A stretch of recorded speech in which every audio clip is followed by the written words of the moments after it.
Hello everyone, welcome to my channel. जैसा कि मैंने आपको कहा था कि सीएसआई और नेट के लिए हम लोग इंपॉर्टेंट टॉपिक डिस्कस करेंगे जिससे रिलेटेड एग्जाम में क्वेश्चन पूछे जाते हैं। ठीक है, तो आज के इस लेक्चर में हम लोग उन टॉपिक्स को डिस्कस करने वाले हैं। तो आज हम लोग रियल एनालिसिस और लीनियर अलजेब्रा के एक एक टॉपिक को डिस्कस करेंगे जिससे रिलेटेड आपको हर साल एग्जाम में क्वेश्चन देखने को मिलते हैं। ठीक है, जिसमें हम लोग रियल एनालिसिस में पहले सुप्रीमम, इन्फीमम, लिमिट सुपेरियर और लिमिट इन्फेरियर इससे रिलेटेड क्वेश्चंस को डिस्कस करने वाले हैं। ठीक है, ये बहुत इंपॉर्टेंट टॉपिक है। अगर आप पिछले 4 से 5 साल के क्वेश्चन उठा के देखोगे क्वेश्चन पेपर, तो आपको वहां पे superior, limit superior, limit inferior, supremum और इन्फीमम इसके क्वेश्चन आपको गारंटी एक क्वेश्चन तो आपको हर साल मिलेंगे। जैसे कि लास्ट टाइम 2 क्वेश्चन पूछा गया था। एक क्वेश्चन आपका simple limit superior, limit inferior से था और एक क्वेश्चन आपका जो था वो set of sequence of sets के लिमिट सुपेरियर और लिमिट इंफेरियर से था। तो पहले तो हम लोग डेफिनेशन देखेंगे कि एक्चुअल में लिमिट सुपेरियर, लिमिट इंफेरियर होता क्या है और उसका मीनिंग क्या होता है। इन टर्म्स ऑफ लिमिट भी डिस्कस करेंगे और इन टर्म्स ऑफ सब सीक्वेंस भी डिस्कस करेंगे। ठीक है, कि अगर सीक्वेंस बाउंडेड हो तो कैसे हम लोग लिमिट का यूज करके लिमिट इंफेरियर, लिमिट सुपेरियर निकाल सकते हैं और इन जनरल कैसे, और उससे रिलेटेड थ्योरम्स क्या है कि कन्वर्जेंट और लिमिट सुपेरियर, लिमिट इंफेरियर के बीच का रिलेशन क्या है। अगर सीक्वेंस मेरा बाउंडेड है तो लिमिट इंफेरियर, लिमिट सुपेरियर का रिलेशन क्या है। ये सारी चीजें हम आज के इस वीडियो में डिस्कस करने वाले हैं। ठीक है, उसके बाद हम लोग बाद में लीनियर अलजेब्रा के क्वेश्चंस को डिस्कस करेंगे। ठीक है, तो आज का जो टॉपिक है वो है लिमिट इंफेरियर और limit superior, limit inferior and limit superior. तो पहले तो हम लोग इसका डेफिनेशन देखते हैं कि एक्चुअल में लिमिट इंफेरियर, लिमिट सुपेरियर होता क्या। जैसे मान लो अगर मुझे कोई भी सीक्वेंस दे दिया जाए, an अगर एक सीक्वेंस है, तो सबसे पहले हम क्या चेक करते हैं। अगर जब भी हमें सीक्वेंस मिले तो सबसे पहले ये चेक करो सीक्वेंस बाउंडेड है या अनबाउंडेड है। जब भी हमें कोई सीक्वेंस मिलता है पहले चेक करेंगे कि सीक्वेंस बाउंडेड है या अनबाउंडेड है। अब अगर सीक्वेंस बाउंडेड है तो उसको हम लोग फिर से 2 कैटेगरी में डिवाइड कर सकते हैं कि वो कन्वर्जेंट है या फिर ऑसिलेटिंग है। और अगर सीक्वेंस बाउंडेड है तो वो ऑसिलेटिंग कैसा आ जाएगा, फाइनाइटली। ठीक है, अब अनबाउंडेड में अगर सीक्वेंस मेरा अनबाउंडेड है वो कभी कन्वर्जेंट नहीं हो सकता, क्योंकि अगर सीक्वेंस कन्वर्जेंट है इट इंप्लाई कि सीक्वेंस बाउंडेड है। सीक्वेंस बाउंडेड है तो इट डजंट इंप्लाई कि वो कन्वर्जेंट होगा। वो कन्वर्जेंट भी हो सकता है या ऑसिलेटिंग फाइनाइटली भी हो सकता है। ठीक है, अब अगर सीक्वेंस बाउंडेड है तो हम लोग इसको कैसे डिवाइड करेंगे। एक तो डिवाइड करेंगे जब सीक्वेंस मेरा डाइवर्जेंट होगा, बट डाइवर्जेंट में भी क्या, या तो वो इंफिनिटी पे डाइवर्ज कर सकता है या माइनस इंफिनिटी पे डाइवर्ज कर सकता है, या फिर वो ऑसिलेट करेगा। और कैसे ऑसिलेट करेगा, इनफाइनाइटली। ठीक है, अब देखो यहां तक जब भी कोई सीक्वेंस मिले पहले ये चेक करो कि सीक्वेंस बाउंडेड है या अनबाउंडेड है। अगर सीक्वेंस बाउंडेड है तो या तो वो कन्वर्जेंट होगा या तो ऑसिलेटिंग फाइनाइटली होगा। अगर सीक्वेंस अनबाउंडेड है तो सीक्वेंस ऑसिलेटिंग इनफाइनाइटली होगा या तो डाइवर्जेंट। डाइवर्जेंट में भी डाइवर्जेस टू इन्फिनिटिव या डाइवर्जेस टू माइनस इन्फिनिटिव। तो यही नेचर होता है जब भी हमें कोई सीक्वेंस दिया जाता है। ठीक है, अब इसमें कुछ छोटे छोटे और डेफिनेशन आते हैं। जैसे लिमिट और लिमिट पॉइंट का डिफरेंस आपको पता होना चाहिए। एक कॉन्सेप्ट होता है लिमिट पॉइंट और एक होता है लिमिट।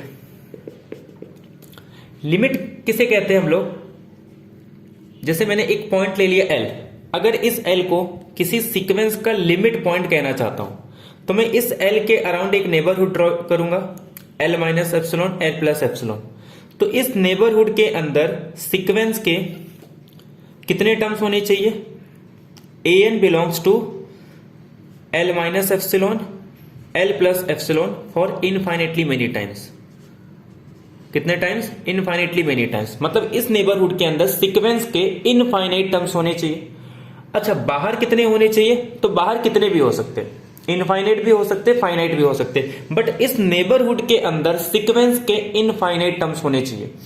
देखो यहां पे लिमिट पॉइंट और जब हम लोग सेट की लिमिट पॉइंट करते हैं, यहां पे डिफरेंस क्या होता है, जब हम लोग सीक्वेंस का रेंज सेट निकालेंगे तो उस रेंज सेट का जो एक्यूमुलेशन पॉइंट वो हमारा लिमिट पॉइंट होता है। लेकिन सीक्वेंस में जब हम लोग रेंज सेट निकालते हैं, अगर वो उस रेंज सेट का एक्यूमुलेशन पॉइंट नहीं है तो इसका मतलब सीक्वेंस के टर्म कितने टाइम रिपीट हो रहा है, कोई एक वैल्यू अगर इनफाइनाइट टाइम रिपीट होगा तो भी उसे हम लोग क्या कहेंगे कि वो सीक्वेंस का लिमिट पॉइंट है। यानी कि इस नेबरहुड के अंदर सीक्वेंस के अगर इनफाइनाइट टर्म्स है तो उसे हम लोग लिमिट पॉइंट बोलेंगे। तो लिमिट में क्या डिफरेंस है, लिमिट ये कहता है कि किसी भी एल को आप दी लिमिट बोलोगे, यानी कि ये एल जो है ये दी लिमिट पॉइंट है, सॉरी लिमिट है। कब, जब इसके अराउंड में अगर कोई नेबरहुड ड्रॉ कर रहा हूं, L minus epsilon L plus epsilon, इस नेबरहुड के अंदर सीक्वेंस के सारे टर्म आने चाहिए, इनफाइनाइट तो आने चाहिए बट सारे टर्म कुछ को छोड़ के, यानी कितने छोड़ के, सिर्फ फाइनाइटली में नहीं।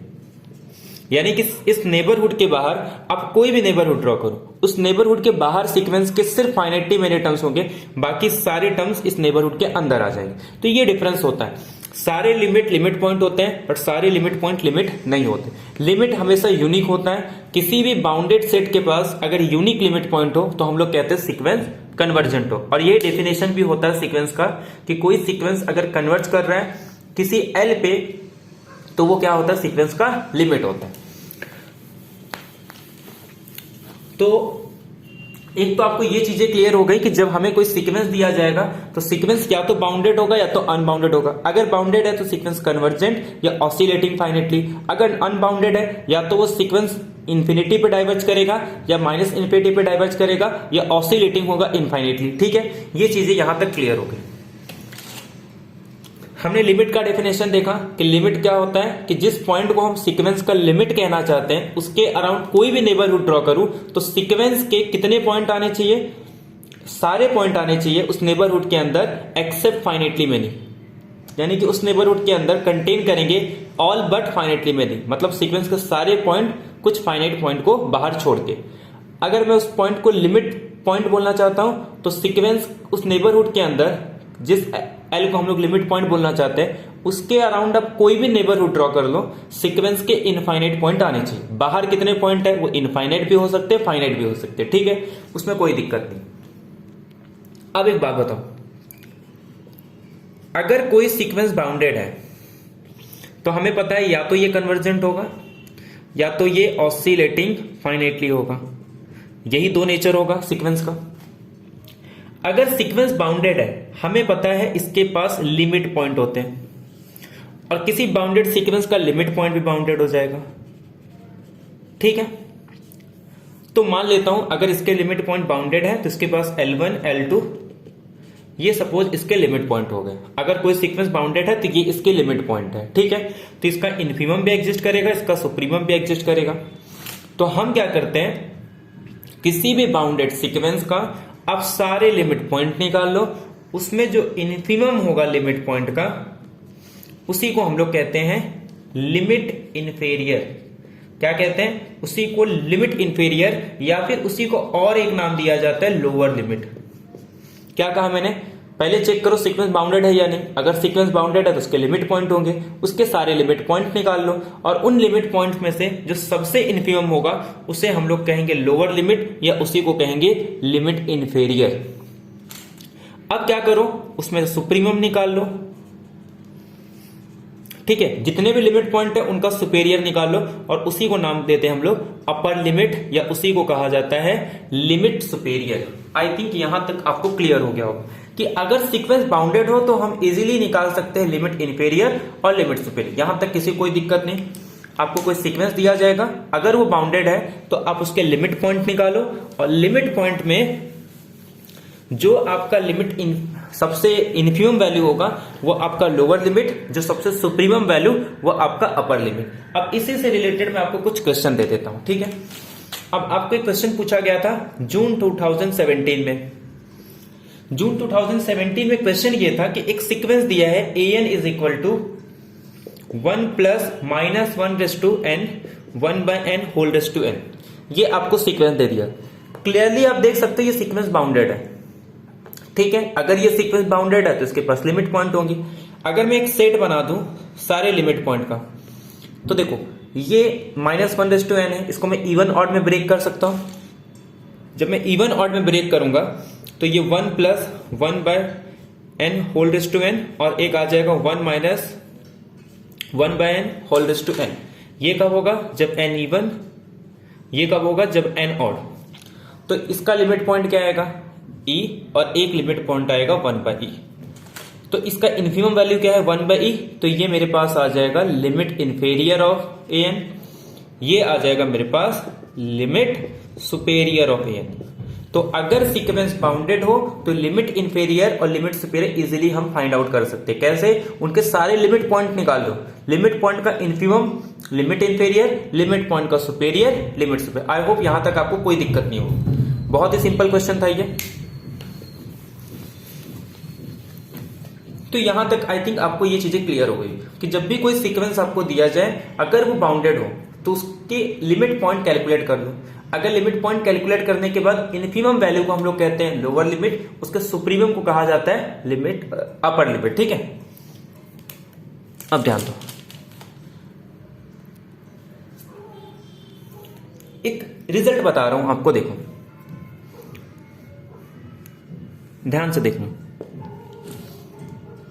एक बार ये समझ में आ गया तो आपको रिलेशन समझ में आ जाएगा कन्वर्जेंट सीक्वेंस का, लिमिट पॉइंट का और लिमिट इन्फीरियर, लिमिट सुपेरियर। जैसे किसी L को अगर ये लिमिट सुपेरियर है, ठीक है, या फिर L जो है वो लिमिट इन्फीरियर है,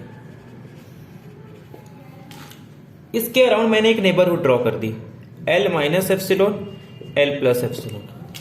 इसके अराउंड मैंने एक नेबरहुड ड्रॉ किया, L - एप्सिलॉन, L + एप्सिलॉन। तो देखो, जब हम लोग लिमिट पॉइंट डिफाइन करते तो क्या कहते थे? इस नेबरहुड के अंदर सीक्वेंस के कितने टर्म होंगे? इनफाइनाइट टर्म होंगे। बाहर के बारे में कुछ नहीं पता।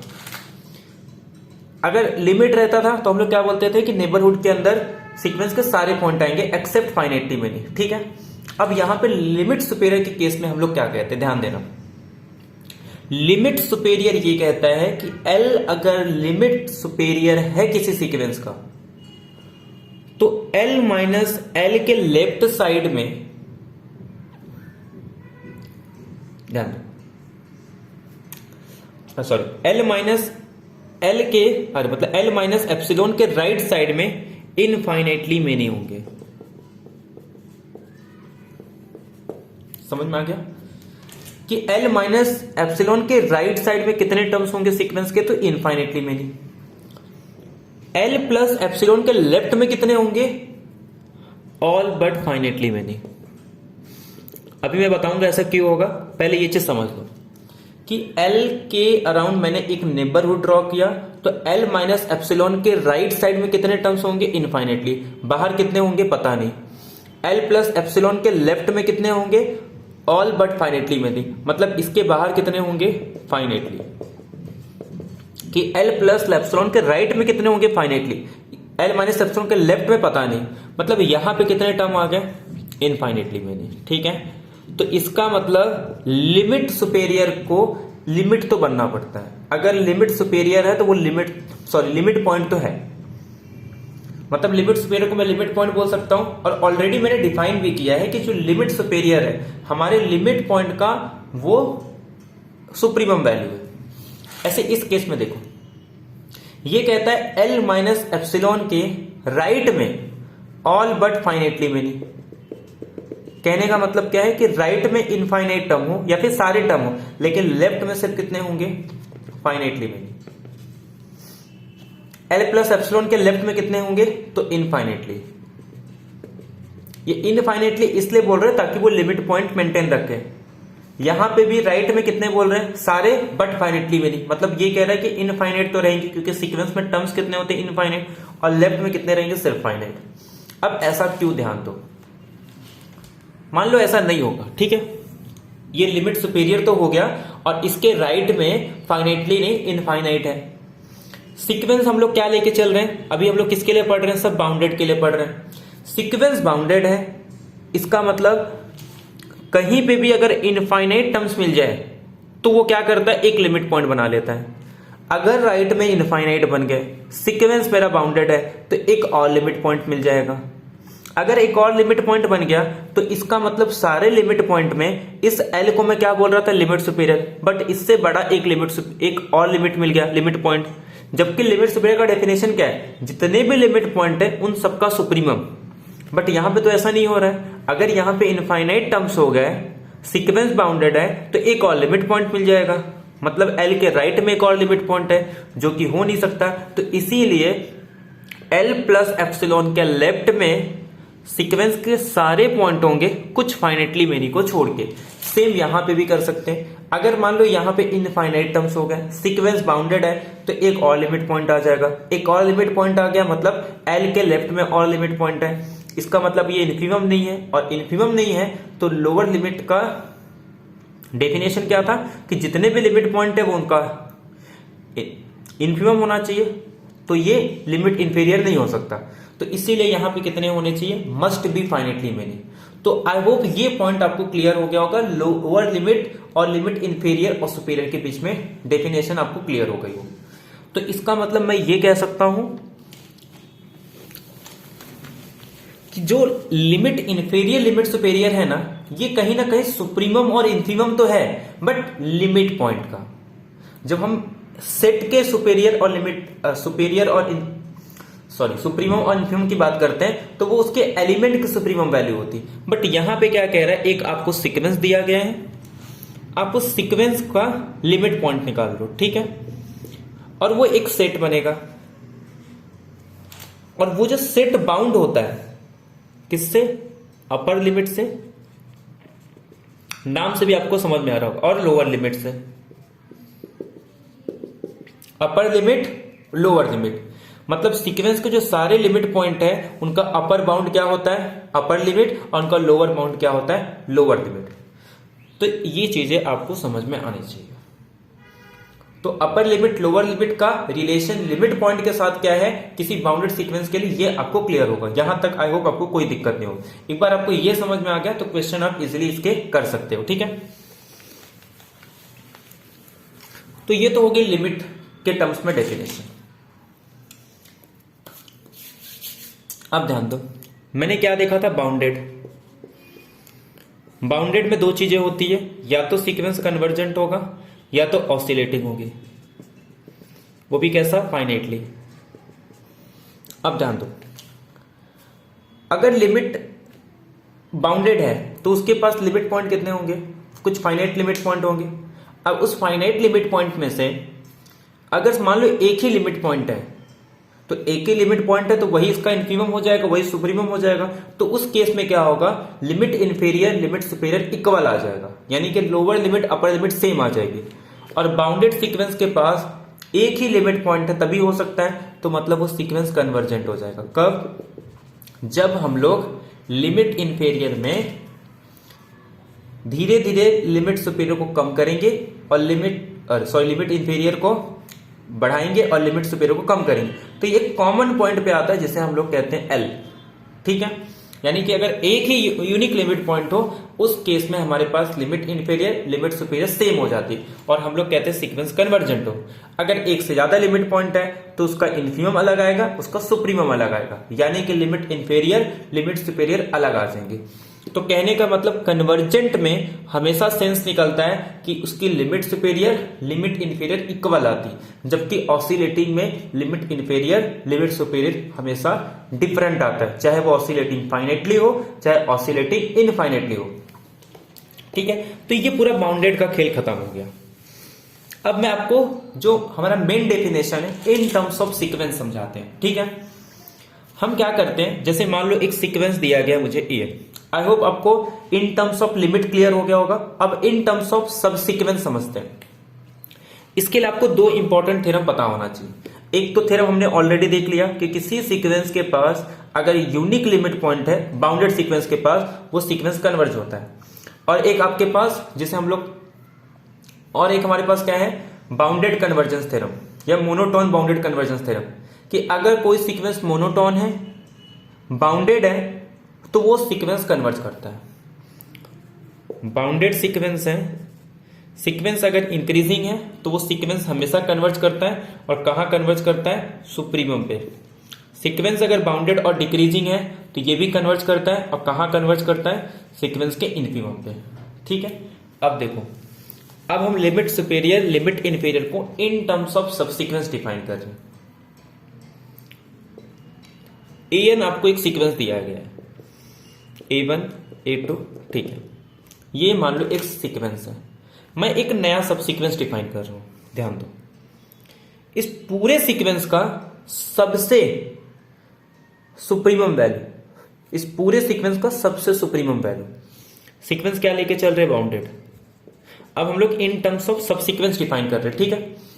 इस सीक्वेंस का सबसे सुप्रीमम वैल्यू, और सीक्वेंस बाउंडेड है तो इस सीक्वेंस का सबसे सुप्रीमम वैल्यू तो मिल जाएगा, उसको मैंने नाम दे दिया an1। मैंने अब a1 को हटा दिया।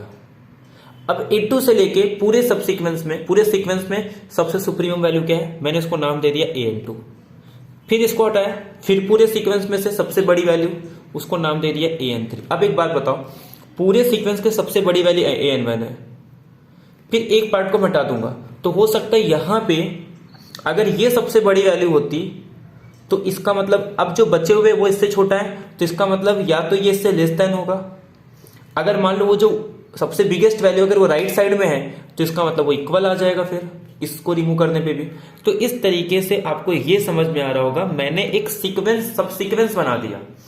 ओरिजिनल सीक्वेंस में एक ऐसा सब सीक्वेंस बनाया जो कि डिक्रीजिंग सीक्वेंस है। सीक्वेंस मेरा बाउंडेड है तो उसके सारे सब सीक्वेंस बाउंडेड होंगे, और अगर सब सीक्वेंस डिक्रीजिंग है और सीक्वेंस बाउंडेड है, इसका मतलब ये सीक्वेंस कन्वर्ज करेगा। तो जब भी बाउंडेड सीक्वेंस हो तो हमेशा लिमिट इंफीरियर लिमिट सुपेरियर की वैल्यू निकलती है। वो कैसे निकलती वो देखो। हमने क्या किया, एक डिक्रीजिंग सीक्वेंस बनाया, किसका? A sequence of supremum. इस सीक्वेंस के सुप्रीमम का यूज करके मैंने एक सीक्वेंस बनाया, पूरे का सुप्रीमम, एक पॉइंट को रिमूव, फिर सुप्रीमम, फिर एक पॉइंट रिमूव, फिर एक सुप्रीमम, और ये जो सीक्वेंस बना ये एक डिक्रीजिंग सीक्वेंस बन गया।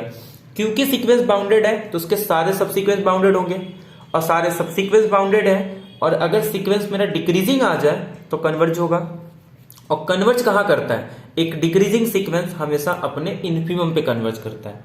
तो यानी कि an1 an2 में से जो सबसे, ये जो मैंने सब सीक्वेंस बनाई ये क्या है? इसके सुप्रीमम का है। पहले पूरे में से फिर एक एक पार्ट को रिमूव करेंगे, वो आपको समझ में आ गया होगा।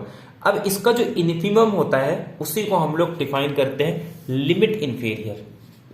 उसको मैंने क्या नाम दे दिया? Limit inferior of an। I hope आपको सब सीक्वेंस के टर्म्स में समझ में आ गया होगा। पहले हम लोग लिमिट के टर्म्स में देखा, अब सब सीक्वेंस के टर्म्स में देखा।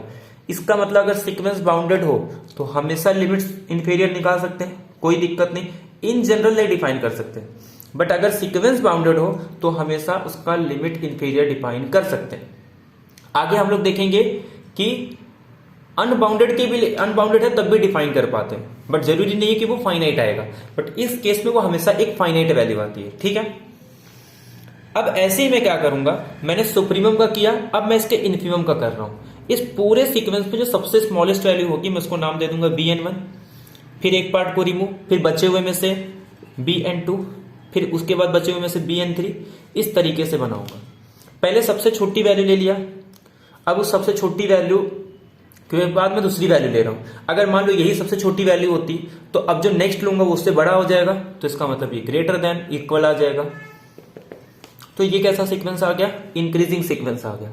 सीक्वेंस बाउंडेड है, सब सीक्वेंस बाउंडेड, सब sequence increasing, bounded plus increasing, converge, और कन्वर्ज कहां करेगा? अपने सुप्रीमम वैल्यू पे। ठीक है, तो इस bn1 bn2 इस सब सीक्वेंस का, जो कि सीक्वेंस ऑफ इन्फीमम बोल सकते हैं हम लोग इसको, कि इस सीक्वेंस, ओरिजिनल सीक्वेंस के इन्फीमम का मैं एक सीक्वेंस बना रहा हूं, और उसमें से जो सुप्रीमम वैल्यू होगी, और ये हमेशा एग्जिस्ट करेगा क्योंकि सीक्वेंस बाउंडेड है। इसी को नाम दे देते हैं हम लोग, यहाँ पे इन्फीमम नहीं, ये लिमिट सुपेरियर आएगा। ठीक है, और जब हम लोग इन्फीमम का सुप्रीमम लेंगे तो इसे नाम दे देंगे लिमिट इंफीरियर। आई होप आपको ये पॉइंट क्लियर हो गया।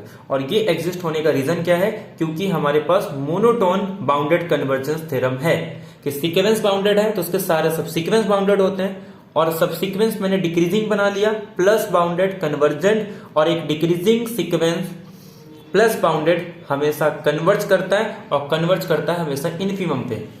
एक इंक्रीजिंग प्लस बाउंडेड सीक्वेंस हमेशा कन्वर्ज करता है और कन्वर्ज करता है अपने सुप्रीमम पे, जिसको नाम दे दिया हम लोग ने लिमिट इंफीरियर, इसको नाम दे दिया लिमिट सुपेरियर। आई होप आपको ये पूरी चीजें क्लियर हो गई होगी। तो इसीलिए जब भी आपको बाउंडेड सीक्वेंस हो तो हमेशा उसका लिमिट इंफीरियर और लिमिट सुपेरियर एग्जिस्ट करता है। आपको कुछ नहीं करना है, उसका लिमिट पॉइंट निकाल लो और आपका आंसर आ जाएगा। ठीक है, अब थोड़ा और ध्यान दो। अब अनबाउंडेड की बात करते हैं। सीक्वेंस अनबाउंडेड हो तो क्या होगा? तीन केसेस आते हैं, या तो वो डाइवर्ज करेगा इंफिनिटी पे, या तो डाइवर्ज करेगा माइनस इंफिनिटी पे, या तो ऑसिलेटिंग होगा इनफाइनेटली। अगर सीक्वेंस चाहे कन्वर्ज हो या डाइवर्ज करता हो इंफिनिटी और माइनस इंफिनिटी पे, उसका लिमिट इंफीरियर लिमिट सुपेरियर हमेशा सेम आता है। अगर कोई सीक्वेंस डाइवर्ज कर रहा हो इंफिनिटी पे तो उसका लिमिट इंफीरियर लिमिट सुपेरियर हमेशा इक्वल आएगा, तभी सीक्वेंस डाइवर्ज कर सकती है इंफिनिटी पे। अगर limit inferior limit superior minus infinity पे जा रही है तभी मेरा सीक्वेंस डाइवर्ज करता है माइनस इंफिनिटी पे। तो ये भी आपको पॉइंट क्लियर हो गया कि जब भी कोई सीक्वेंस इंफिनिटी पे डाइवर्ज कर रहा है दैट मीन्स उसका लिमिट इंफीरियर लिमिट सुपेरियर क्या आ रहा है? इंफिनिटी आ रहा है। अगर लिमिट सीक्वेंस मेरा अगर डाइवर्ज कर रहा है माइनस इंफिनिटी पे दैट मीन्स उसका लिमिट इंफीरियर लिमिट सुपेरियर कितना आएगा? Minus infinity. अब एक अलग से केस पढ़ते हैं हम लोग ऑसिलेटिंग इनफाइनेटली। ठीक है, अब सिर्फ ये बचा है। एक बार ये आपको क्लियर हो गया तो आपको सारी चीजें क्लियर हो जाएंगे। ठीक है, इसमें तीन केसेस आते हैं। ये अनबाउंडेड के लिए हम लोग पढ़ रहे हैं। अगर सीक्वेंस मेरा अनबाउंडेड है तो या तो वो नॉट बाउंडेड अबव होगा, या तो वो नॉट बाउंडेड बिलो होगा, ठीक है, या तो वो neither bounded above neither not. ठीक है, नाइदर अबव नॉर बिलो। ठीक है, अब ध्यान सुनना। नॉट बाउंडेड अबो के लिए मैं कौन सा एग्जांपल ले सकता हूं? मतलब वो अबो बाउंडेड नहीं है, तो अबो बाउंडेड नहीं है कुछ ये टाइप का सीक्वेंस। नॉट बाउंडेड बिलो के लिए ये वाला एग्जांपल ले लेते हैं। ठीक है, और अगर बोले नाइदर अबो नॉर बिलो तो हम लोग एग्जांपल ले लेंगे 0 +- 1 +- 2 ये टाइप का एग्जांपल। ठीक है, ये ऐसा तो हम लोग बना नहीं सकते, तो एक काम करते हैं इसको कुछ इस तरीके से बना लेते हैं 1 + -1/n। तो ये चेंज हो जाएगा यहाँ पे, तभी यहाँ पे ये 2 अगर मैं 1 पुट करूंगा तो 0 आ जाएगा, और जैसे मैं यहाँ पे 2 पुट करूंगा तो ये 2 एक्चुअल में कुछ अलग आ जाएगा। ठीक है, ये टाइप का आ जाएगा, और ऐसे यहाँ पे ये -4 कब? जब मैं ये वाला एग्जांपल ले लूंगा। देखो इसमें क्या है, ये सीक्वेंस बाउंडेड अबो नहीं है, ये सीक्वेंस बाउंडेड बिलो नहीं है। ठीक है, क्या 4 0 -8, और ये सीक्वेंस नाइदर बाउंडेड अबो, ये इस टाइप का सीक्वेंस ले लो n × +-1/n। तो अब ये तीनों के तीनों अनबाउंडेड सीक्वेंस है। ठीक है, ये लोअर बाउंड है बट अपर बाउंड नहीं है, ये अपर बाउंड है बट लोअर बाउंड नहीं है, और ये वाला सीक्वेंस नाइदर अबो नॉर बाउंडेड। अब ध्यान दो, जब भी सीक्वेंस ऑसिलेटिंग हो ये बात तो फिक्स है कि उसका जो limit inferior limit superior equal नहीं आएगा।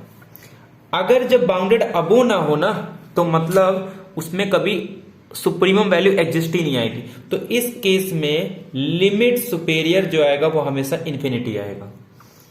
जब बाउंड बिलो ना हो तो इस केस में लिमिट इंफीरियर जो होगी हमेशा -इंफिनिटी आएगी। अब एक ध्यान दो, अगर ये बाउंडेड अबो नहीं है लेकिन बाउंडेड बिलो है, इसका मतलब ये सीक्वेंस कितनी भी आए इसके आगे नहीं जा सकता, एक फिक्स वैल्यू। तो ये बार बार किसी एक टर्म पे क्या होगी, बार बार रिपीट होगी, या हो सकता है किसी 2 टर्म पे बार बार रिपीट हो। तो इसका मतलब इसके पास लिमिट इंफीरियर होगा, इसके पास लिमिट इंफीरियर होगी। जैसे इसके पास लिमिट इंफीरियर क्या आ रहा है 0, इस केस में क्या होगा, इसके पास लिमिट सुपेरियर इसकी फाइनाइट आएगी। जैसे इसमें लिमिट सुपेरियर क्या है 0, लेकिन इस केस में इसका लिमिट इंफीरियर भी -इंफिनिटी है क्योंकि ये बाउंडेड बिलो नहीं है, और इस केस में इसका लिमिट सुपेरियर प्लस इन्फिनिटी आएगा, दोनों अलग आएंगे। क्यों? क्योंकि ये बाउंडेड अबो नहीं है। अब आपको सारी चीजें पूरी क्लियर हो गई होगी कि लिमिट इन्फेरियर लिमिट सुपेरियर की क्या क्या पॉसिबिलिटी वैल्यू है और उसके बीच में रिलेशन क्या है। यहां से आपको सारी चीजें क्लियर हो गई है। एक बार आपको लिमिट इन्फेरियर सुपेरियर क्लियर हो गया ना, तो आपको convergent, bounded, limit point, limit, increasing sequence, monotone, ये सारी चीजें क्लियर हो जाती है। ठीक है, अब बात बताओ, आप किसी भी सीक्वेंस को देख के बता सकते हैं इसका लिमिट इन्फीरियर क्या है, इसका लिमिट सुपीरियर क्या है। अगर सीक्वेंस बाउंडेड है तो दो पॉसिबिलिटी, आप सीधे सीधे उसकी लिमिट पॉइंट निकाल लो, उसका लोअर लिमिट लिमिट इन्फीरियर, उसका upper limit limit superior. Lower limit मतलब जितने भी लिमिट पॉइंट है उनका इन्फीरियम, जितने भी लिमिट पॉइंट है उनका सुप्रीमम अपर लिमिट। ठीक है, कोई दिक्कत नहीं। अगर दोनों इक्वल आ गए तो सीक्वेंस मेरा कन्वर्जेंट हो जाएगा। ऑसिलेटिंग में अगर डाइवर्ज कर रहा है इन्फिनिटी पे तो दोनों लिमिट पॉइंट सेम आएंगे और वो इन्फिनिटी आएगा। अगर माइनस इन्फिनिटी पे जा रहा है तो दोनों लिमिट पॉइंट क्या आएंगे, माइनस इन्फिनिटी। ऑसिलेटिंग इनफाइनेटली है अनबाउंडेड में तो तीन केसेस आएंगे। अगर वो अपर बाउंड नहीं है तो उसका लिमिट इन्फीरियर क्या आएगा, प्लस इन्फिनिटी, और उसकी जो लिमिट इन्फीमम है वो कोई फाइनाइट वैल्यू आ सकती है। अगर वो बाउंडेड बिलो नहीं है तो लिमिट इन्फीरियर उसका माइनस इन्फिनिटी और लिमिट सुपेरियर उसका एग्जिस्ट होगा।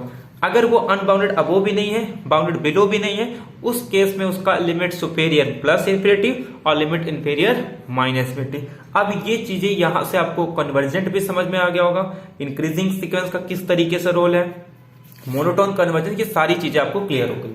अब हम क्या करते हैं, इससे रिलेटेड फटाफट क्वेश्चन सॉल्व कर लेते हैं। ठीक है, आई होप आपको ये पूरी चीजें क्लियर हो गई। इससे आपको ये भी क्लियर हो गया होगा कि सीक्वेंस की क्या क्या पॉसिबिलिटी है, उसकी नेचर क्या हो सकती है, कब सीक्वेंस को कन्वर्जेंट कहते हैं, कब सीक्वेंस को डाइवर्जेंट कहते हैं, डाइवर्जेंट में भी कब प्लस इन्फिनिटी पे कन्वर्ज करेगा, कब माइनस इन्फिनिटी पे, कब ऑसिलेटिंग होता है, फाइनेटली, इनफाइनेटली या कन्वर्जेंट। ठीक है, तो अब एक एक करके हम क्वेश्चन को डिस्कस। देखो, लास्ट ईयर एक क्वेश्चन पूछा था, बहुत ही सिंपल क्वेश्चन था। क्वेश्चन ये था कि एक आपको डायरेक्ट उसने सीक्वेंस नहीं कहा था। क्वेश्चन ये था कि f एक फंक्शन है n से लेके n तक, ठीक है, और ये जो फंक्शन है ये कैसा है, एक बाउंडेड फंक्शन दिया है। तो कह रहा है which of the following is not true, इसमें से कौन सा ऐसा स्टेटमेंट है जो कि ट्रू नहीं है। पहला स्टेटमेंट कि जो लिमिट सुपेरियर है f ऑफ n का वो नेचुरल को बिलोंग कर रहा है। Second, limit inferior F of N belong कर रहा है नेचुरल नंबर को। थर्ड केस कि limit inferior F of N plus N ये बिलोंग कर रहा है नेचुरल नंबर को। और फोर्थ कह रहा है कि limit superior F of N plus N ये बिलोंग नहीं कर रहा है नेचुरल नंबर को। कौन सा फॉलोइंग स्टेटमेंट इसमें से ट्रू नहीं है, मतलब फॉल्स है, वो पूछ रहा है। अब ध्यान दो, अगर आपने लिमिट सुपेरियर का इंफीरियर का डेफिनेशन बहुत अच्छे से समझा है तो आप इसका आंसर तुरंत दे सकते हो। पहली बात तो देखो, ये सीक्वेंस है, अगर ये आइडेंटिफाई करना है, कोई भी फंक्शन डिफाइन करके बाउंडेड में अगर नेचुरल नंबर दे दे तो आप सीधे बोलोगे ये सीक्वेंस है। अब वो किस चीज का सीक्वेंस है ये हमको बताता है कोडोमेन। ये बात क्लियर हो गई। ये नेचुरल नंबर है मतलब सीक्वेंस की बात कर रहे हैं। कोडोमेन हमको ये बताता है कि किस चीज की बात कर रहा है, किसका सीक्वेंस है, तो सीक्वेंस ऑफ नेचुरल नंबर। ये एक सीक्वेंस ऑफ नेचुरल नंबर है। बाउंडेड फंक्शन मतलब उसका जो रेंज है बाउंडेड है, इसका मतलब ये एक सीक्वेंस ऑफ नेचुरल नंबर, वो भी कैसा, बाउंडेड। अगर बाउंडेड है तो limit inferior limit superior exist करेगी। अब एक बात बताओ, रेंज की पॉसिबिलिटी वैल्यू क्या है, नेचुरल नंबर, तो उसका लिमिट सुपेरियर भी नेचुरल नंबर को बिलोंग करेगा, लिमिट इन्फेरियर। हमको पूछा है फॉल्स, तो ये ऑप्शन इनकरेक्ट। आपको कुछ भी करने की जरूरत नहीं थी। क्लियर है, एन से पता चलता है सीक्वेंस कैसा है मेरा, सीक्वेंस ऑफ नेचुरल नंबर है, एन से लेके एन तक जा रहा है मतलब सीक्वेंस ऑफ नेचुरल नंबर है। सीक्वेंस ऑफ नेचुरल नंबर वो भी कैसा, बाउंडेड सीक्वेंस। अगर एक सीक्वेंस ऑफ नेचुरल बाउंडेड है मतलब उसकी जो वैल्यू आएगी सारी फाइनाइट आएगी, 1 2 3 इस तरीके से, तो उसका लिमिट सुपीरियर एग्जिस्ट होगा क्योंकि सीक्वेंस बाउंडेड है। और नेचुरल नंबर में कोई एक फाइनाइट वैल्यू होगी, तो फाइनाइट वैल्यू मतलब एक नेचुरल नंबर, ये भी नेचुरल नंबर। अब ये देखो, ये कह रहा है F of N plus N, तो मैं क्या करता हूं, एफ ऑफ एन की कोई भी एक फिक्स वैल्यू ले लेता हूं, जैसे फॉर एग्जांपल के प्लस एन। एक बात बताओ, ये सीक्वेंस कैसा है? इस सीक्वेंस की मैं अगर बात करूं, क्लियरली ये सीक्वेंस एक डाइवर्जेंट सीक्वेंस है, और जब भी डाइवर्जेंट सीक्वेंस हो उसके लिमिट इन्फेरियर लिमिट सुपेरियर दोनों इन्फिनिटी आएंगे, मतलब नेचुरल नंबर तो नहीं आ रहा है। इसमें कह रहा है ये नेचुरल नंबर, तो ये स्टेटमेंट रॉन्ग है। इसमें कह रहा है वो नेचुरल नंबर नहीं होगा, ये स्टेटमेंट करेक्ट, आपका सी स्टेटमेंट करेक्ट है, कुछ भी इसमें जरूरत नहीं थी। आई होप ये क्वेश्चन आपको क्लियर हो गया होगा। तो बहुत ही सिंपल क्वेश्चन था, अगर आपने लिमिट इन्फेरियर और सुपेरियर के जितने भी प्रॉपर्टी है उसको समझ लिया है तो ठीक है। अब देखो एक क्वेश्चन और था, बट वो आपका सीक्वेंस ऑफ सेट था। सेट के सीक्वेंस होता है क्या, देखो जैसे इसे हम लोग कहते हैं सीक्वेंस ऑफ सेट है, 0 to 1, 0 to 2, 0 to 3। ये भी एक सीक्वेंस है, लेकिन किसका है? सीक्वेंस ऑफ इंटरवल बोल सकते हो, या फिर रियल नंबर का एक सेट है, इसके लिए हम लोग क्या बोलेंगे? Sequence of set. ठीक है, तो जब हम लोग मेजर थ्योरी पढ़ते तो वहां पे सेट फंक्शन पढ़ते। अब ध्यान से सुनना, क्वेश्चन था एक कि En जो है ये एक be a sequence of subsets of R, मतलब कि रियल नंबर के सबसेट्स का मैंने एक सीक्वेंस बना लिया जिसको नाम दे दिया En। हम सीक्वेंस ऑफ नेचुरल नंबर पढ़ते हैं, सीक्वेंस ऑफ रैशनल नंबर पढ़ते हैं, sequence of real number, sequence of complex number, sequence of function, sequence of set भी पढ़ते हैं। तो ये आता है सीक्वेंस ऑफ रियल नंबर के सबसेट, यानी कि सीक्वेंस ऑफ सेट। अब ध्यान दो, जब हम सीक्वेंस ऑफ सबसेट की बात करते हैं, एक बात ध्यान दो, जैसे मैंने कोई सीक्वेंस ले लिया E1, ठीक है, मैं एक और सीक्वेंस ले रहा हूं E1 union E2। E1 union E2 क्या होगा? मतलब ये कि जो पहला सीक्वेंस था ये E1 था, और ये E1 प्लस E2, ये और बड़ी सीक्वेंस आ गई। E1 union E2 union E3, ये कुछ और बड़ा सीक्वेंस आ गया। E1 union E2 union E3 union E4, ये और एक बड़ी सीक्वेंस। मतलब ये सीक्वेंस धीरे धीरे बढ़ रहा है। अब अगर मुझे आखिरी का सीक्वेंस निकालना है, लिमिट निकालना है इसका, तो जो इसका यूनियन होगा वो मेरी सबसे बड़ी सीक्वेंस होगी। समझ में आ रहा है?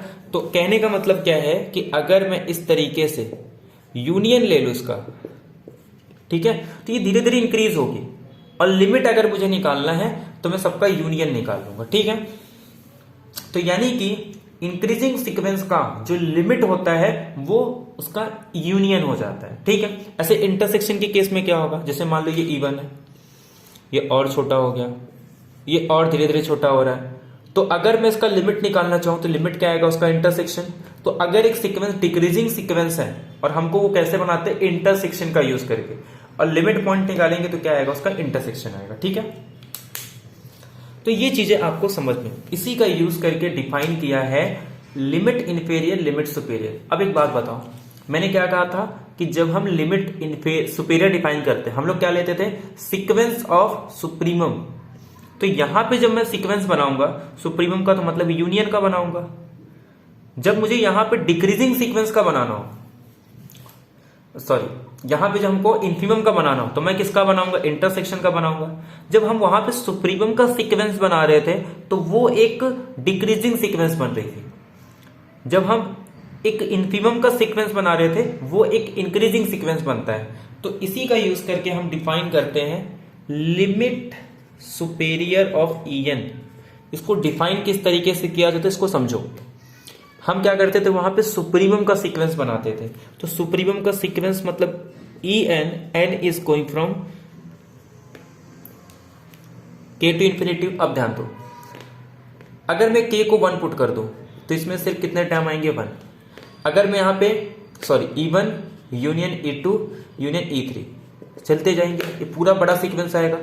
जब मैं यहां पे 2 पुट करूंगा तो ये क्या आ जाएगा? E2 union E3 union E4। ठीक इसी तरीके से वहां पे भी करते थे हम। फिर मैं क्या कर रहा हूं? E3 यूनियन E4, इस तरीके से। एक बात बताओ, यूनियन में जितने टर्म्स मैं कम करूंगा वो धीरे धीरे कम होते जाएगी। तो इसका मतलब ये एक डिक्रीजिंग सीक्वेंस है, और डिक्रीजिंग सीक्वेंस का लिमिट क्या आता है? उसका इंटरसेक्शन। यानी कि जब मुझे इसका लिमिट निकालना हो वहां पे भी तो यही करते थे, एक सुप्रीमम का एक सीक्वेंस बनाते थे, वो एक डिक्रीजिंग सीक्वेंस बनता था, और उसकी लिमिट क्या होती थी? उसी का इन्फीमम। बट यहां पे इन्फीमम का अलग कैसे? यहां पे इन्फीमम क्या करेंगे हम लोग? इंटरसेक्शन लेंगे। तो इंटरसेक्शन में क्या आ जाएगा, k is going from 1 to infinity. ऐसे ही अगर मुझे डिफाइन करना हो लिमिट इंफीरियर ऑफ En, यहां पे हम लोग क्या लेंगे, इन्फीमम का यानी कि इंटरसेक्शन, और बाद में उसका सुप्रीमम लेते हैं यानी कि यूनियन। तो n is equal to k to infinity, क्योंकि जितने में यहाँ पे k बढ़ाऊंगा 1 e से लेके en तक एक सबसे छोटा सेट होगा, जितने में उसमें सेट कम करते जाऊंगा ना, 2 से स्टार्ट करूंगा एक सेट और कम होगा, इंटरसेक्शन बढ़ जाएगी। एक और की अगर बढ़ाऊंगा तो एक और सेट कम आ जाएगा, मतलब इंटरसेक्शन फिर से क्या हो गए, बढ़ गए। तो ये एक इंक्रीजिंग सीक्वेंस है, और इंक्रीजिंग सीक्वेंस का लिमिट क्या होता है, यूनियन। आई होप इसको डिफाइन करने का जो एम है वो आपको समझ में आ गया। सीक्वेंस कन्वर्ज कब करती है, जब दोनों आपस में इक्वल हो जाए। अब अपने को क्वेश्चन क्या पूछा है वो देखो। आपको एक थ्योरम है कि जो लिमिट सुपेरियर ऑफ En है, इसमें सीक्वेंस के वो सारे रियल नंबर्स आते हैं। ध्यान दो, इस लिमिट सुपेरियर के अंदर सीक्वेंस के वो सारे टर्म्स आते हैं जिसमें x जो है En को बिलोंग करेगा for infinitely many n, for infinitely many times, ठीक है। और लिमिट इंफीरियर ये कहता है कि इसमें वो सारे रियल नंबर्स आते हैं जिसमें x बिलोंग करता है En को ऑल बट फाइनाइटली मेनी, ठीक है। बस ये पता है तो आपका क्वेश्चन तो बन गया, वैसे ही बन गया। मैं आपको समझा देता हूं ये क्यों होता है, बट ये क्वेश्चन आपका बन गया। अभी मैं ऑप्शन दिखाऊंगा, आपको समझ में आ जाएगा। तो ये चीज है, इसका मतलब इसमें वो सारे रियल नंबर आते हैं जो En को कम से कम इनफाइनेटली n के लिए बिलोंग करें। इसके अंदर वो सारे रियल नंबर्स आएंगे जिसमें हर एक En को बिलोंग करे, कुछ n को छोड़ के, लेकिन बाकी हर एक n को बिलोंग करना चाहिए, ठीक है। तो आई होप ये पॉइंट आपको यहां तक क्लियर हो गए होंगे, ठीक है। तो यहां से आपका क्वेश्चन तो ऑलरेडी हो चुका है। तो ऑप्शन में क्या था देखो, पहले ऑप्शन में कह रहा था कि जो लिमिट इंफीरियर और लिमिट सुपेरियर सेम आएगा। ये तो तब तक नहीं आएगा जब तक कि सीक्वेंस मेरा कन्वर्जेंट ना हो। तो ये तो सीधे सीधे यही वाला अगर मैं एग्जांपल ले लूं तो ये सीक्वेंस कन्वर्जेंट नहीं होता है, तो ये इक्वल नहीं आएगा, सॉरी इक्वल आ जाएगा इसमें, क्योंकि ये डाइवर्जेंट है। कुछ ऑसिलेटिंग टाइप का ले लो, ठीक है, तो ये वाला नहीं होगा, ठीक है। सेकेंड में क्या कह रहा है कि लिमिट सुपेरियर ऑफ En की जो वैल्यू है वो सारे रियल नंबर होंगे जो En को बिलोंग करते हैं फॉर सम n। तो ये रॉन्ग हो गया, क्योंकि वो इनफाइनेटली मेनी n को बिलोंग करना चाहिए। सी क्या कहते हैं कि लिमिट इंफीरियर ऑफ En, इसमें वो सारे x होंगे जिसमें x बिलोंग करता है En को फॉर ऑल बट फाइनेटली मेनी। तो यही तो हम लोग ने डेफिनेशन ही देखा था, तो ये तो आपका करेक्ट हो गया, जबकि ये भी रॉन्ग है। और डी में कह रहा है, मतलब यही लिमिट इंफीरियर को यहां पे कह रहा है कि इनफाइनेटली मेनी। तो ये चीज जो इनफाइनेटली मेनी n है ना, वो सुप्रीमम के लिए, ना कि इन्फीमम के लिए। तो आपका ये भी ऑप्शन रॉन्ग हो जाए। हाँ, अगर ये सुप्रीमम यहां पे लिखा होता तब ये ऑप्शन भी आपका करेक्ट होता, क्योंकि सिंगल चॉइस का है, तो ये ऑप्शन आपका करेक्ट आ जाए। सिंपली जो मैंने आपको डेफिनेशन लिखा के दिया है, या फिर जो क्वेश्चन में डेफिनेशन है, आप उसी को सीधे सीधे प्रूव कर सकते हो। बहुत ही सिंपल है, और मैंने इसको प्रूव भी कराया था, ठीक है।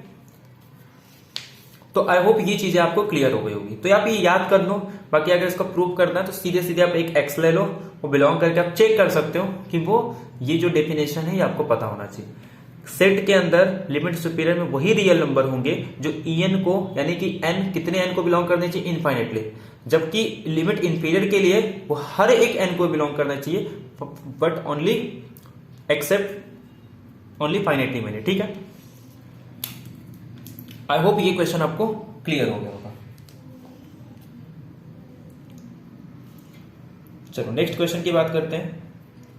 अभी देखो, ये तो आपका 2020 का हो गया। एक 2019 बहुत ही अच्छा क्वेश्चन पूछा था लिमिट सुपेरियर और लिमिट इंफीरियर का, बट वो क्वेश्चन डायरेक्टली आपको रियल नंबर पे नहीं पूछा था, वो टपल्स में पूछा होगा, ठीक है। अब टपल्स में क्या होता है, एक्चुअल में जो हम लोग लेस देन ग्रेटर देन बोलते हैं, ये एक टाइप का रिलेशन है। जब हम लोग पोसेट पढ़ते हैं, पार्शियली ऑर्डर सेट, वहां पे डिस्कस करते हैं। जैसे मैंने कहा ए ग्रेटर देन बी, या ए लेस देन बी, ए ग्रेटर देन बी, और ए इज इक्वल टू बी। तो ऑर्डर्ड फील्ड के अंदर जैसे रियल नंबर, रैशनल, ये सब ऑर्डर्ड फील्ड है। यहां पे हर दो एलिमेंट को कंपेयर किया जा सकता है। लेकिन जब मैं आर स्क्वायर की बात करूं तो यहां पे पॉसिबल नहीं होता हर एक एलिमेंट को कंपेयर करना। जैसे कि कॉम्प्लेक्स नंबर के अंदर कौन सा एलिमेंट ग्रेटर होगा, स्मॉल होगा, ये बता नहीं सकते, ये अनऑर्डर्ड फील्ड है, ठीक है। लेकिन एक रिलेशन हम डिफाइन कर पाते हैं कि अगर आपको ऑर्डर पेयर के अंदर एक रिलेशन डिफाइन करना हो, वो लेस देन तो नहीं होता बट कुछ उसी तरीके से होता है। जैसे इस तरीके से एक रिलेशन डिफाइन किया जाता है कि ए और बी ये आपस में रिलेटेड है। कब रिलेटेड होगा? जैसे मतलब ऑर्डर पेयर में लिख रहे, सॉरी, ए बी और सी डी ये लेस देन है, ये जस्ट ये रिलेशन है, ठीक है, कि ये दोनों रिलेटेड होंगे आपस में, या फिर ये कह सकते हैं लेस देन होंगे। कब होंगे? या तो ए सी से लेस देन हो जाए, तब तो कोई दिक्कत नहीं है। मतलब ए अगर सी से लेस देन हो जाए, मतलब अगर ए सी से लेफ्ट साइड में है ना, तो ये ऑर्डर पेयर इससे हमेशा छोटा हो जाएगा, या फिर इन दोनों के बीच में रिलेशन सेटिस्फाई हो रही है। या फिर अगर इनकेस इक्वल हो गया तब B less than equal to D होना चाहिए। तो इस तरीके से आपको वो ऑलरेडी गिवन दिया है, क्वेश्चन में रिलेशन डिफाइन किया है। अब आपको क्या करना है, एक सेट का इन्फिमम और सुप्रीमम निकालना है। आपको सेट कुछ इस तरीके से दिया है 1/n 1 minus 1/n belongs to R square. इस सेट का आपको लिमिट इंफीरियर और लिमिट सुपेरियर निकालना है। एक में कह रहा है कि 0 1 का लिमिट एग्जिस्ट होगा, अरे सॉरी, ये लिमिट इंफीरियर है और ये लिमिट सुपेरियर है। तो कौन सा इसमें से करेक्ट है? क्या इसका लिमिट इंफीरियर एग्जिस्ट ही नहीं होगा, या एग्जिस्ट होगा तो ये होगा, या फिर लिमिट सुपेरियर ये 1 0 है, या फिर ये भी एग्जिस्ट नहीं हो रहा? तो इस टाइप के आपको ऑप्शन पूछे गए हैं। अब थोड़ा ध्यान दो, डेफिनेशन क्या होता है आपको ये तो समझ में आ गया, लिमिट इंफीरियर लिमिट सुपेरियर। हम उसमें बार बार सुप्रीमम यूज कर रहे हैं। सुप्रीमम का मतलब क्या होता है? What does it mean? Supremum, infimum, इसको साइड में रखो। मैंने लिमिट इंफीरियर के लिए सुप्रीमम और इन्फीमम का यूज किया था, ये डेफिनेशन नहीं बताया था। अब मैं क्या करता हूं, सुप्रीमम से पहले हम लोग एक मैक्सिमम और मिनिमम ढूंढ लेते हैं। मैक्सिमम मतलब क्या होता है? सेट का सबसे बड़ी वैल्यू, ठीक है। मिनिमम मतलब सेट के सबसे छोटी वैल्यू। बट मैक्सिमम और मिनिमम सेट के अंदर होना चाहिए, जबकि सुप्रीमम इन्फीमम के केस में ऐसा नहीं होता।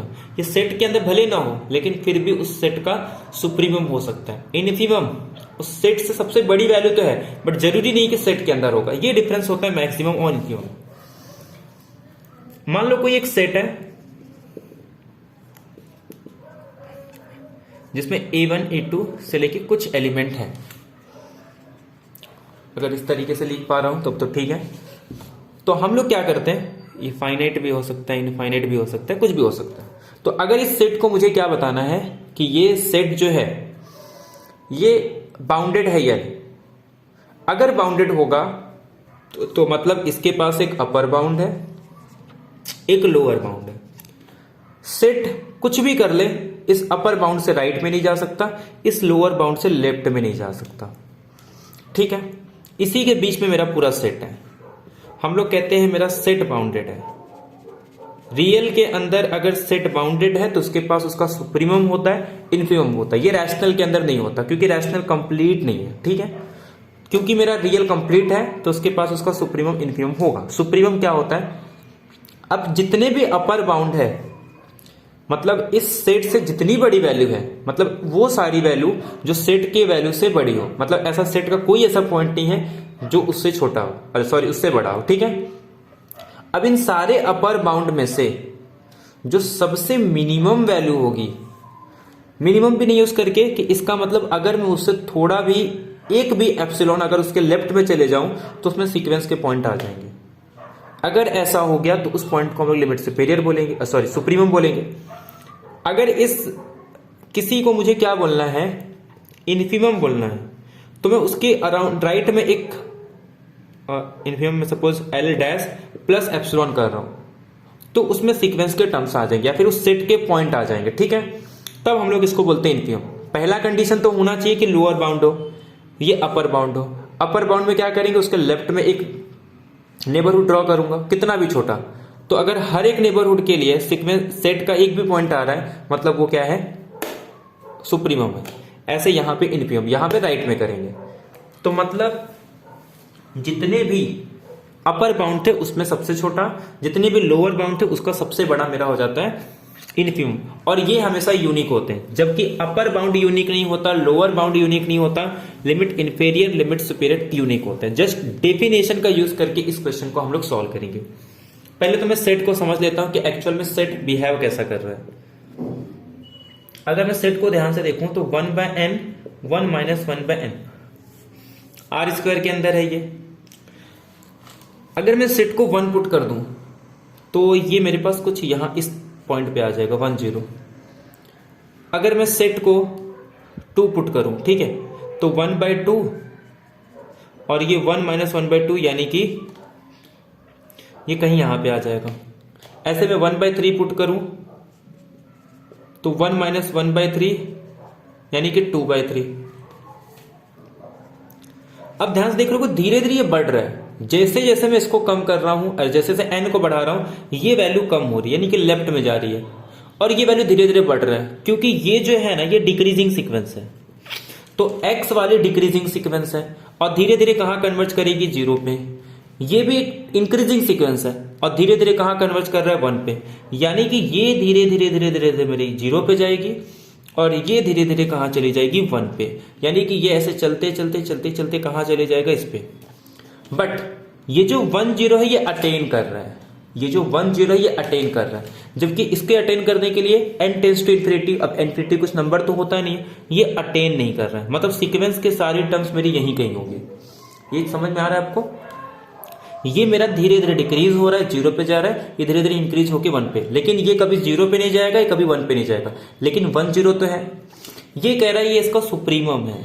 सुप्रीमम का मतलब क्या होता है? सीक्वेंस के हर एक वैल्यू से बड़ा होना चाहिए। एक बात बताओ, मैंने ऑर्डर पे डिफाइन कैसे किया था कि राइट साइड की जो वैल्यू है वो हमेशा ग्रेटर होगी।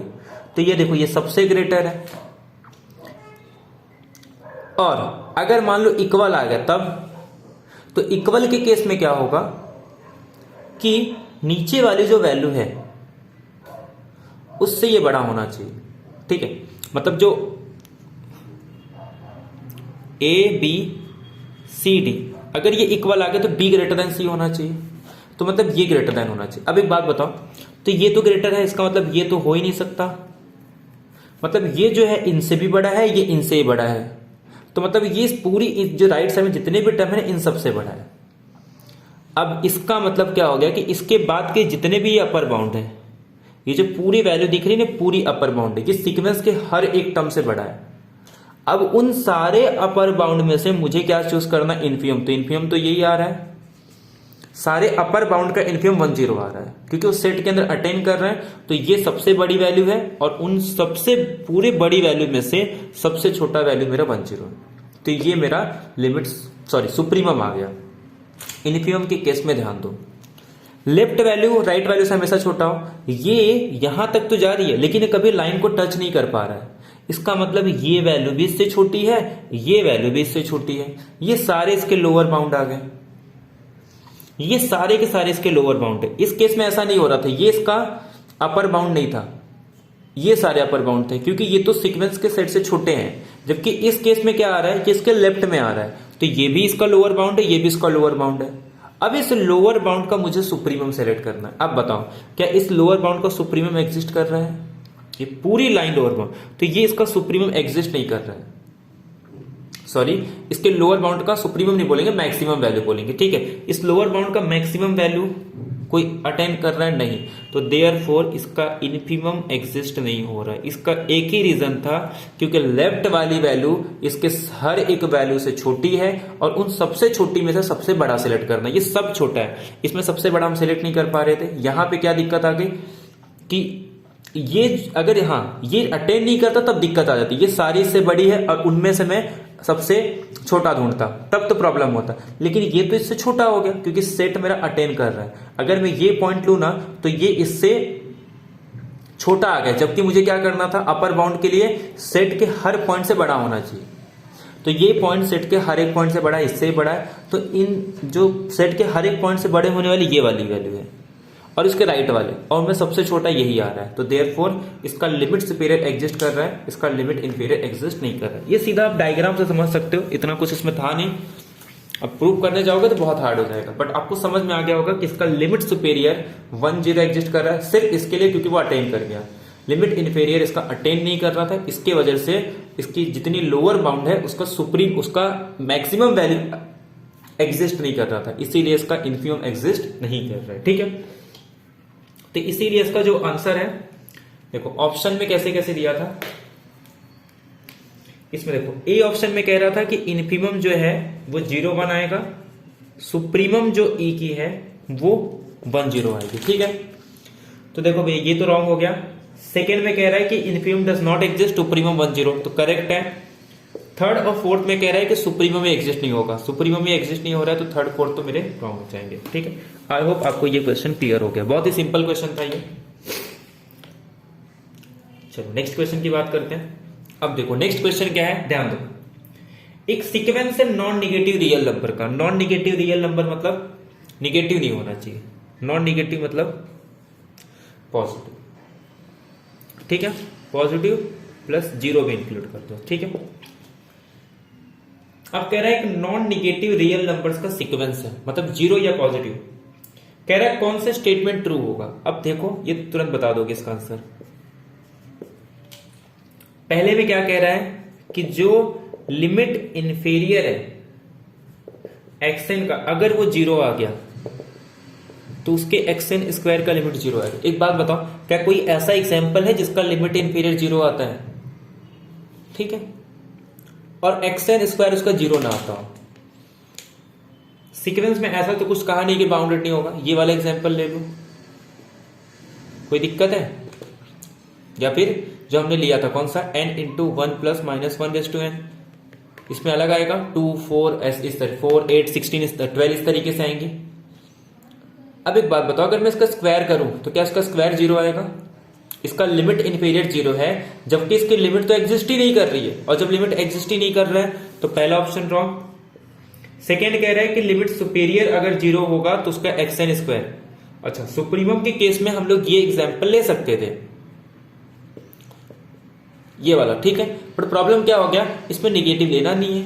तो वैसे देखा जाए तो सेकंड तो वैसे भी ट्रू हो गया यहाँ पे कि एक्सएन लिमिट सुपीरियर का एक्सएन अगर 0 है तो एक्सएन स्क्वायर को 0 होना ही पड़ेगा। ठीक है, तो ये प्रूव करना पड़ेगा, बट इसको भी छोड़ देते हम लोग, काउंटर एग्जांपल से एलिमिनेट कर देते इसको। ठीक है, थर्ड कह रहा है कि लिमिट एक्सएन अगर 0 है, मतलब ये स्टेटमेंट है, तो एक्सएन मेरा बाउंडेड होगा।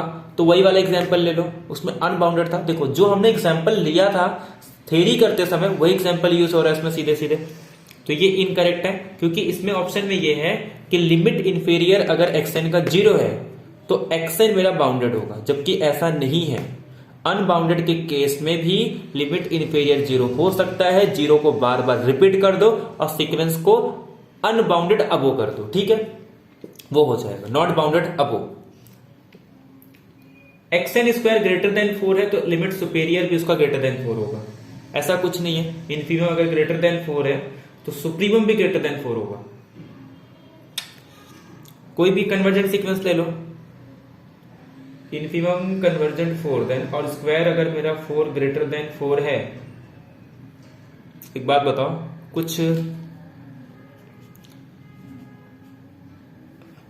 अगर मैं एक्सएन स्क्वायर मेरा ग्रेटर देन 4 होना चाहिए। ठीक है, तो ग्रेटर देन 4 मतलब कुछ भी ले लो, यहां पे अल्फा इसको ग्रेटर देन 2 ले लो प्लस 1/n। एक बात बताओ, ये जो है, ये जो सीक्वेंस है, अगर मैं इसका स्क्वायर ले लूं तो इसकी लिमिट क्या आएगी, ग्रेटर देन 2 तो आएगी, ग्रेटर देन 4 तो आएगी, क्योंकि अल्फा ग्रेटर देन 2 है तो उसका स्क्वायर ग्रेटर देन 4 आ जाएगा। ठीक है, अब बात कर रहा है कि इसके सुप्रीमम वैल्यू की। ठीक है, इसकी सुप्रीमम बताओ, इसकी सुप्रीमम कितनी आएगी? कन्वर्जेंट सीक्वेंस है, सुप्रीमम इसका अल्फा ही आएगा, और अल्फा क्या था, सिर्फ ग्रेटर देन 2 था।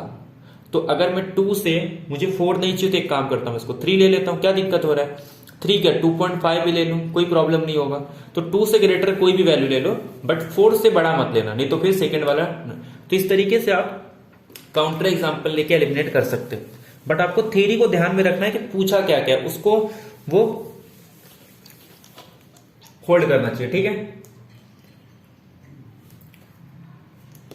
चलो देखो, अब एक क्वेश्चन दिया था इसमें 2015 या 16 का क्वेश्चन है। देखो, इसमें दिया है कि हर एक नेचुरल नंबर के लिए एक ए एन डिफाइन किया है फॉर एवरी नेचुरल नंबर, मतलब आप फ्री हो कोई भी एन सेलेक्ट करने के लिए।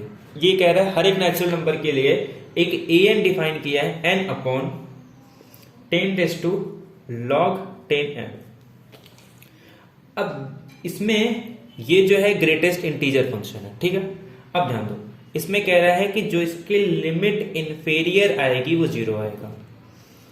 लिमिट इंफेरियर जो है वो एग्जिस्ट ही नहीं हो रहा है, डज नॉट एग्जिस्ट। सी कह रहा है कि limit inferior of A N is equal to 0.15 होगा, और डी कह रहा है कि जो इसका लिमिट सुपेरियर है वो ए एन 1 के इक्वल होगा। अब थोड़ा ध्यान दो, इसमें इस टाइप के क्वेश्चन को कैसे करते हैं। देखो, मुझे पता है कि यहां पे ये बेस जो है ना log 10 दे दिया, तो ये n तभी सॉल्व होगा जब यहां पे n कुछ 10 का ही पावर हो, अदरवाइज ये सॉल्व नहीं होगा। तो एक काम करता हूं, क्यों ना मैं n को, अगर मैं फ्री हूं n को कुछ भी चूज करने के लिए, तो मैं ऐसा कोई n सिलेक्ट कर दूं जिससे कि ये सिंप्लीफाई हो सके, ताकि मैं काउंटर एग्जांपल से ऑप्शन को एलिमिनेट तो एटलीस्ट कर सकूं।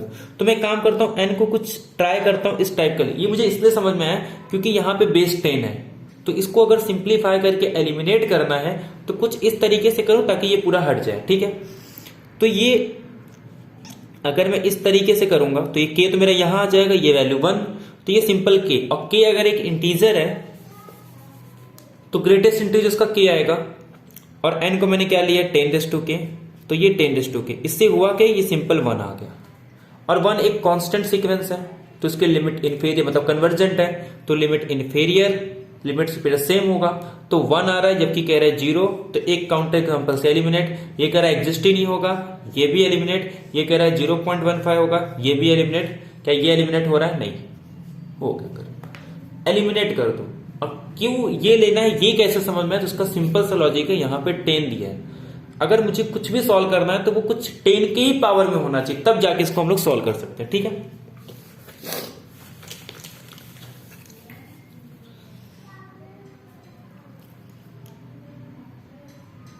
चलो एक क्वेश्चन और है जिसमें लिमिट इनफेरियर सुपेरियर ही पूछा है, बट उसमें सीरीज यूज कर लिया है, ठीक है। तो हम लोग सीरीज में इसको इंक्लूड कर लेंगे, ठीक है, नहीं तो यहाँ बहुत लंबा वीडियो बन जाएगा फिर। चलो और कौन सा क्वेश्चन आया इसमें? हाँ, अब ये देखो, ये बहुत ही बेहतरीन क्वेश्चन था कि Pn डिनोट कर रहा है nth prime number. Pn denote कर रहा है nth प्राइम नंबर। जैसे आपको पता है 2 फर्स्ट प्राइम नंबर है, 3 सेकंड प्राइम नंबर है, वैसे Pn nth प्राइम नंबर है, ठीक है। अब कह रहा है enumerate prime numbers in the increasing order. अगर मैं इंक्रीजिंग ऑर्डर में काउंट करूं कि 2 first prime number, 3 second prime number, 5 third prime number, 7 fourth prime number, इस तरीके से, ठीक है। जैसे फॉर एग्जांपल उसमें दे भी दिया है कि P1 is equal to 2, P2 is equal to 3, P3 is equal to 5, P4 is equal to 7 and so on, ठीक है। इस तरीके से होगा, कोई दिक्कत नहीं। इतना सेट डिफाइन कर रहा है जिसमें Pn+1 माइनस Pn का डिफरेंस निकाल रहा है, और n बिलोंग कर रहा है natural number, n is greater than 1, ठीक है। मैं सीक्वेंस को सेट को बना ही देता हूं। P2 माइनस P1 कितना आएगा? 3 माइनस 2 1, 5 माइनस 3 2, 7 माइनस 5 3, फिर 11 माइनस 5 4 आएगा, फिर उसके बाद फिर 13 माइनस 11 2, फिर उसके बाद 17 माइनस 13 4, फिर 19 माइनस 17 2, फिर 23 माइनस 19 माइनस 23 माइनस 19 4, फिर इसके बाद 29 6, इस तरीके से आ रहा है। इससे आपको ये समझिए बढ़ेगा धीरे धीरे, ये सेट है। अब पूछा क्या निकालो, कह रहा है इसका सुप्रीमम इन्फिनिटी आएगा। भाई जाहिर सी बात है, जब 1 आ गया, 2 आ गया, 3 आ गया, 6 आ गया, आगे चल के जो प्राइम नंबर के डिफरेंस है बहुत दूर दूर चले जाते हैं, ठीक है। तो ये तो करेक्ट है, कोई दिक्कत नहीं यहाँ पे। सेकेंड कह रहा है, एक बात बताओ, जब ये अपर बाउंड ही नहीं है, ये 6 आ रहा है, फिर पता नहीं इसे बढ़ते चली जाएगी, प्राइम नंबर का डिफरेंस धीरे धीरे बढ़ते जाएगा, ठीक है। तो इसका लिमिट सुपेरियर भी एग्जिस्ट नहीं होगा, क्योंकि जब सुप्रीमम ही एग्जिस्ट नहीं कर रहा है तो सुपेरियर तो क्या होता है? Limit point. हम लोग क्या करते हैं, पहले एक सीक्वेंस बनाते हैं सुप्रीमम का। जब सुप्रीमम एग्जिस्ट ही नहीं कर रहा है तो उसके लिमिट सुपेरियर कोई सेंस ही नहीं बनता। तो ये वाला, अच्छा इन्फिनिटी बोला, ये भी करेक्ट होगा, मल्टीपल चॉइस का क्वेश्चन है, ठीक है, ये भी करेक्ट है। सी क्या कह रहा है कि infimum S less than infinity है। एंड इन्फिमम S1 होगा। एक बात बताओ, किसी भी प्राइम नंबर का डिफरेंस 1 से कम तो होगा ही नहीं। अब एटलीस्ट इसके बाद आप कोई भी प्राइम नंबर लो, कम से कम 2 डिफरेंस तो रहता ही है उसका। आप आगे चले जाओगे ना, ये एक लौता 1 है। अब देखा जाए तो ये जो 1 है ना, ये एक ही बार आ रहा है, इसके बाद कभी 1 नहीं आएगा, क्योंकि इवन नंबर तो आपके हमेशा प्राइम नंबर कभी होंगे नहीं। तो इसका मतलब एक इवन अगर प्राइम नंबर होगा, अभी से एक प्राइम नंबर, एक इवन, फिर प्राइम नंबर आएगा, तो उसका डिफरेंस तो आपको 2 मिलेगा ही। जब कोई कंसेक्यूटिव नंबर अगर प्राइम आ जाएंगे तभी आपका वो 1 आ सकता है, बट ऐसा होगा ही नहीं। आगे चल के हमेशा वो 2 का ही डिफरेंस होगा, क्योंकि बीच में इवन आ रहा है और इवन कभी प्राइम हो नहीं सकता। तो यानी कि 2 कितने टाइम रिपीट होंगे? Infinite time. ठीक है, अब ध्यान दो, ये आगे लिमिट सुपीरियर इसकी इन्फिनिटी है। तो सी कह रहा था कि infimum S less than infinity हो, तो जाहिर सी बात इसका इन्फिमम 1 है, और उसने पूछा है कि लिमिट इन्फिमम 1, तो ये भी करेक्ट आ गया कि जो इन्फिमम है सेट का, देखो ये 7.5 मार्क्स के लिए पूछा है, और वो भी इतना सिंपल क्वेश्चन। ठीक है, बस आपको थोड़ा इसको अच्छे से करना था विजुअलाइज। ठीक है, इसमें कह रहा है इसका जो लिमिट इन्फीरियर आएगा। लिमिट इन्फीरियर क्या कहता है? इसके इन्फिमम का सीक्वेंस बनाओ। इसका इन्फिमम क्या आएगा? 1, फिर से 2, इसको हटा दूंगा फिर 2 मिलेगा, इसको हटा दूंगा फिर 2 मिलेगा, ऐसे 2 ना मिलते ही जाएंगे। अब आगे जाओगे ना, आपको ऐसे 2 प्राइम मिलेंगे ही मिलेंगे जिनके बीच का डिफरेंस 2, ये हमेशा 2 मिलेगा, ये हमेशा 2 आपको मिलेंगे। अब दोनों में से सुप्रीमम निकालना, सुप्रीमम कितना आ गया? 2, और लास्ट में यही बोला है कि इसका सुप्रीमम जो है लिमिट इन्फिमम वो 2 होगा, या 2 से ग्रेटर बोला है, फिर 2 है तो बात खत्म। अगर 2 नहीं भी होगा तो उससे तो ग्रेटर ही रहेगा, या तो 2 होगा, या तो 4 होगा, या 6 होगा, इसी टाइप से आएंगे। तो आई होप इसमें चारों ऑप्शन राइट है, और ये आपको क्लियर भी होगा कि किस तरीके से इसके आगे। ठीक है, अभी नेक्स्ट क्वेश्चन डिस्कस करते हैं। नेक्स्ट क्वेश्चन है इसमें कि डिफाइन किया एक सीक्वेंस कि a1 की वैल्यू 1 है। ठीक है, और n is greater than 1, an+1 को डिफाइन किया है -1n 1/2 मॉडुलस ऑफ n 2/मॉडुलस ऑफ n। ठीक है, लिमिट सुपेरियर पूछ रहा है, लिमिट इन्फीरियर पूछ रहा है, लिमिट वैल्यू पूछ रहा है, और सुप्रीमम पूछ रहा है। ठीक है, अब देखो मैं बताता हूं इस टाइप के क्वेश्चन को एक्चुअल में करते कैसे। जब भी आपको ये टाइप के क्वेश्चन दिखा, ट्राई करो कि इसके सीक्वेंस के टर्म्स निकाल लो और देखो कि इसका बिहेवियर कैसा है। उससे ना आपको पता चल जाएगा कि वो किस पॉइंट पे जाके कन्वर्ज कर रहा है। अगर आपको थोड़ा भी लगे ना, तो मान के चलना उसका बिहेवियर वैसा ही होता है।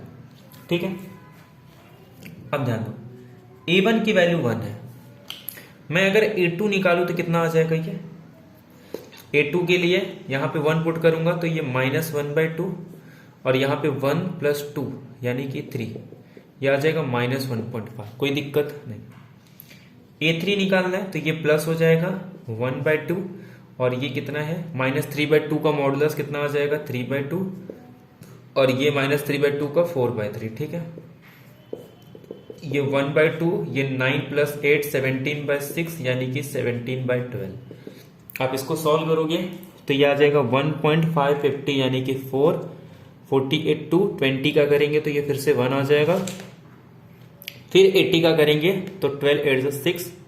ठीक है, तो ये इस तरीके से चलते जाएगा। ऐसे आप अगर a4 निकालोगे तो ये 1/2, अब की माइनस में आ जाएगा, ये 1.416 है तो मतलब 17/12, तो ये आपका आ जाएगा 17/12 प्लस 24/17 यानी कि -1/2, 17 का स्क्वायर 289, 24 × 12 240 + 48 यानी कि 24 48 यानी कि 288 आ जाएगा। 17 का 170 + 34 यानी कि 204। ठीक है, 170 + 34 204 यानी कि ये आ जाएगा आपका 408, और ये आपका आ जाएगा 5, यहाँ पे 11 कम, यहाँ पे 12 कम यानी कि 577। अगर आप ध्यान से देखोगे तो ये भी लगभग 1.4, क्योंकि ये 400 और यहाँ पे 40 को अगर मैं 4 टाइम करूंगा तो 160, तो उससे थोड़ा ज्यादा है क्योंकि ये 8 का भी आ जाएगा, 8 का भी 4 करेंगे, मतलब ये 1.4 के समथिंग ही आ रहा है। तो आपको पता है 1.41 किसके पास जा रहा है, √2 के पास जा रहा है। आपको क्वेश्चन से भी समझ में आ गया होगा √2, तो सीधे सीधे ये समझ में आ रहा है इसकी दो लिमिट आएगी, एक बार माइनस की तरफ से जा रहा है, एक बार प्लस की तरफ से जा रहा है सेम तरफ, क्योंकि ऑसिलेटिंग है, सीधे सीधे बाउंडेड भी समझ में आ रहा है। तो इसका मतलब इसका लिमिट इंफेरियर होगा -√2 और लिमिट सुपेरियर होगा √2। अब ये मान के चलो, इसको आगे निकालने की जरूरत नहीं है, समझ में आगे कहां जा रहा है। अब देखो मैं यहां से लिख लेता हूं, ये इसका लिमिट एग्जिस्ट नहीं करेगा, ठीक है। लिमिट एग्जिस्ट कब करता है, जब लिमिट इंफेरियर सुपेरियर सेम हो। यहां पे क्या हो रहा है, लिमिट सुपेरियर √2 आ जाएगी और इसका जो लिमिट इंफेरियर है वो -√2 आ जाएगी, क्योंकि दो लिमिट पॉइंट आ रहे हैं, ठीक है। अब देखो क्वेश्चन क्या पूछा है, पहला ऑप्शन कह रहा है कि जो इसका लिमिट सुपेरियर होगा an का वो आएगा √2, एकदम करेक्ट। सेकेंड कह रहा है कि जिसका लिमिट इंफेरियर आएगा an का माइनस इन्फिनेटिव, इनकरेक्ट, जबकि -√2 आएगा, ठीक है। सी कह रहा है कि इसका जो लिमिट है वो √2 आएगा, रॉन्ग, क्योंकि limit inferior limit superior equal नहीं आ रहा है। सुप्रीमम इसकी वैल्यू an √2 आएगा, सुप्रीमम वैल्यू √2 नहीं आएगी क्योंकि धीरे धीरे वो कम हो रहा है, ठीक है, धीरे धीरे कम हो रहा है, तो क्योंकि जो 414 है वो √2 के इक्वल नहीं है, ठीक है, तो ये वाली वैल्यू भी इनकरेक्ट। तो फर्स्ट ऑप्शन इसका करेक्ट है। आई होप आपको ये समझ में आ गया होगा, ठीक है।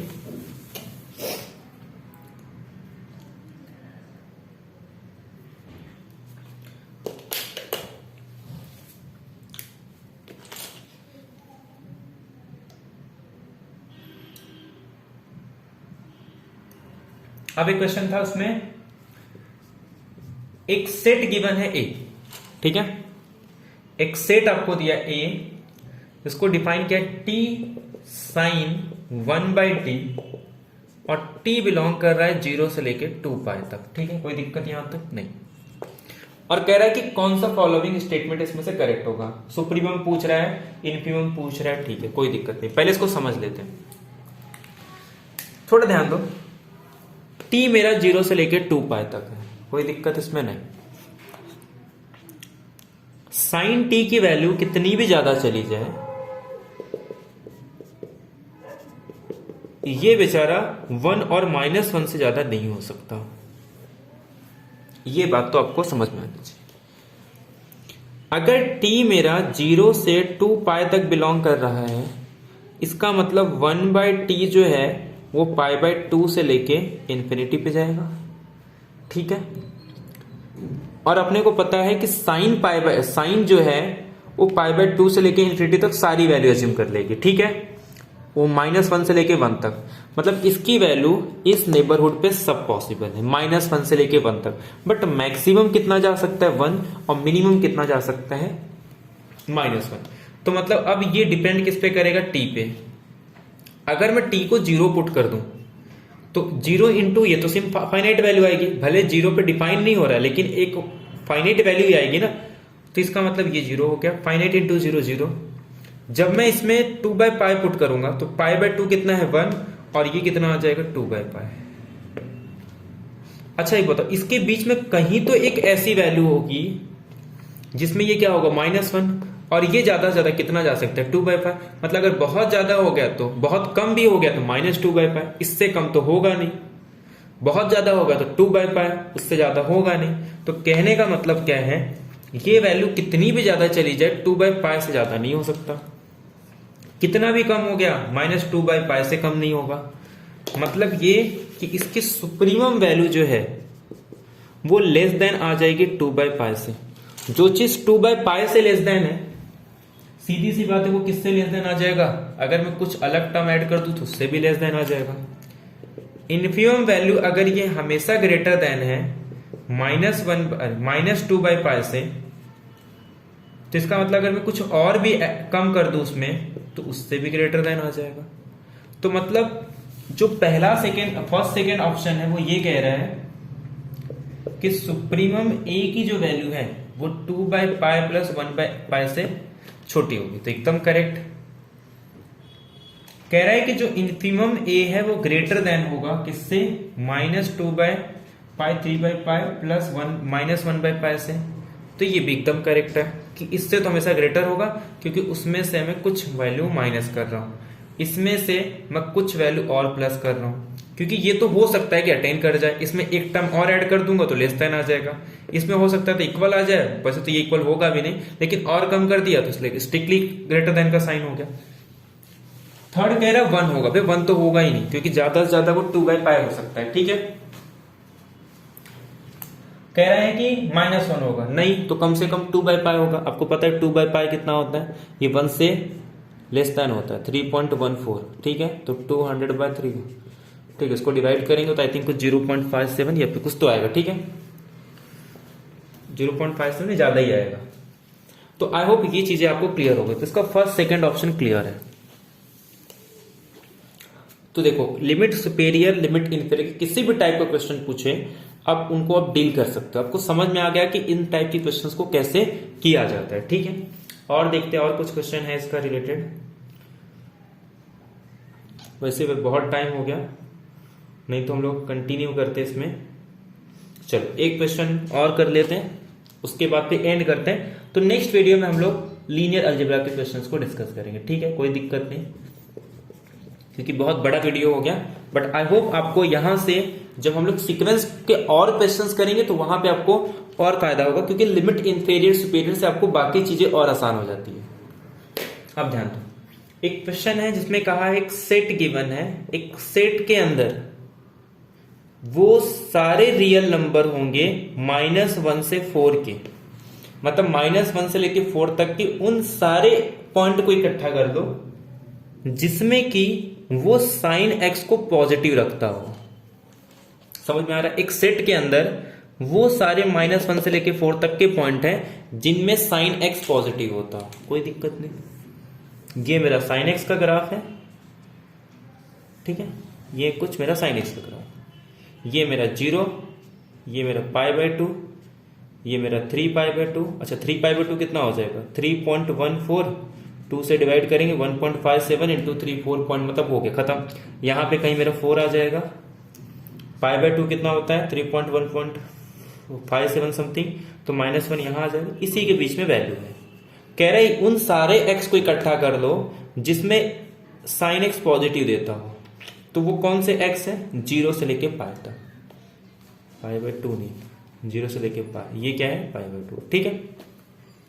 समझ में आ रहा है क्वेश्चन? एक सेट है, उनमें उन सारे x को इकट्ठे कर दें जिसमें साइन एक्स पॉजिटिव देता हो। तो ये रहा मेरा कहीं पे -1, ये रहा मेरा -4, इनके बीच में साइन एक्स पॉजिटिव हो, ऐसे सिर्फ ये पॉइंट है 0 से लेके π, ये वो x है जब साइन एक्स मेरा पॉजिटिव होता है, ठीक है।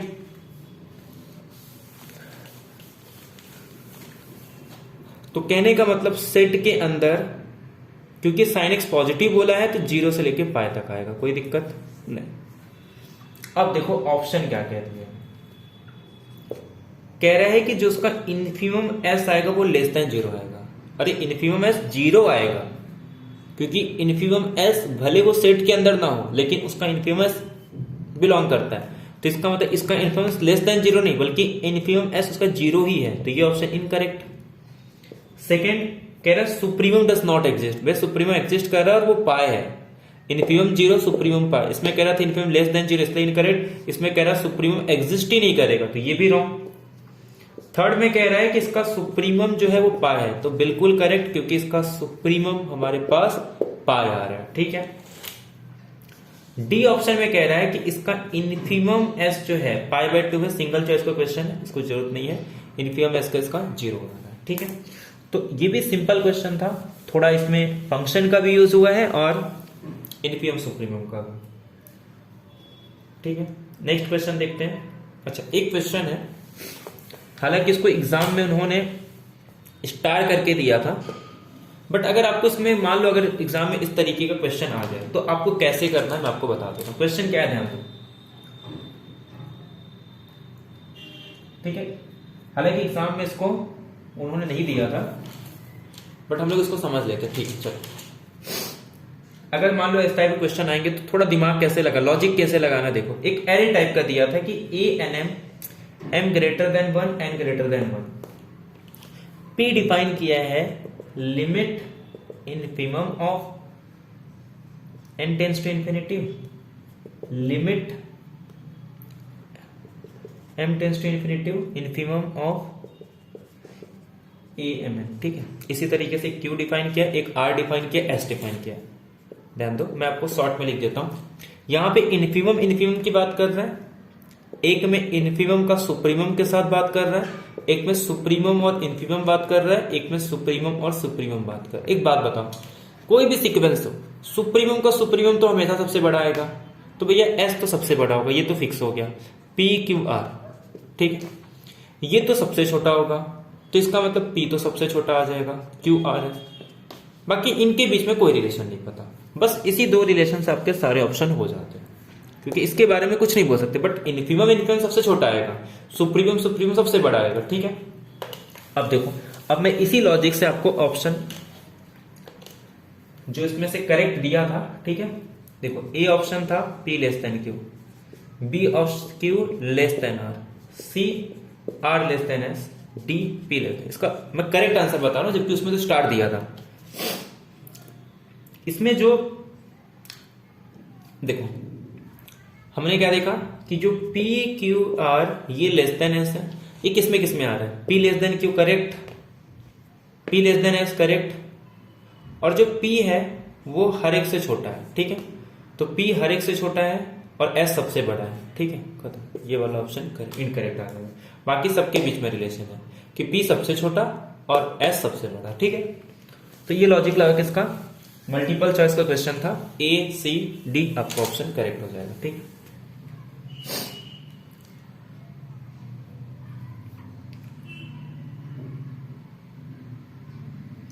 एक क्वेश्चन तो आपको ऑलरेडी हो चुका है,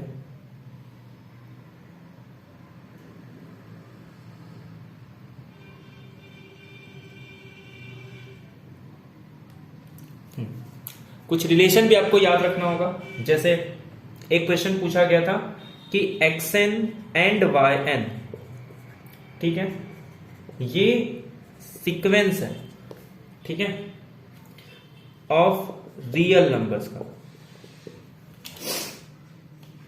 पहला ऑप्शन, लिमिट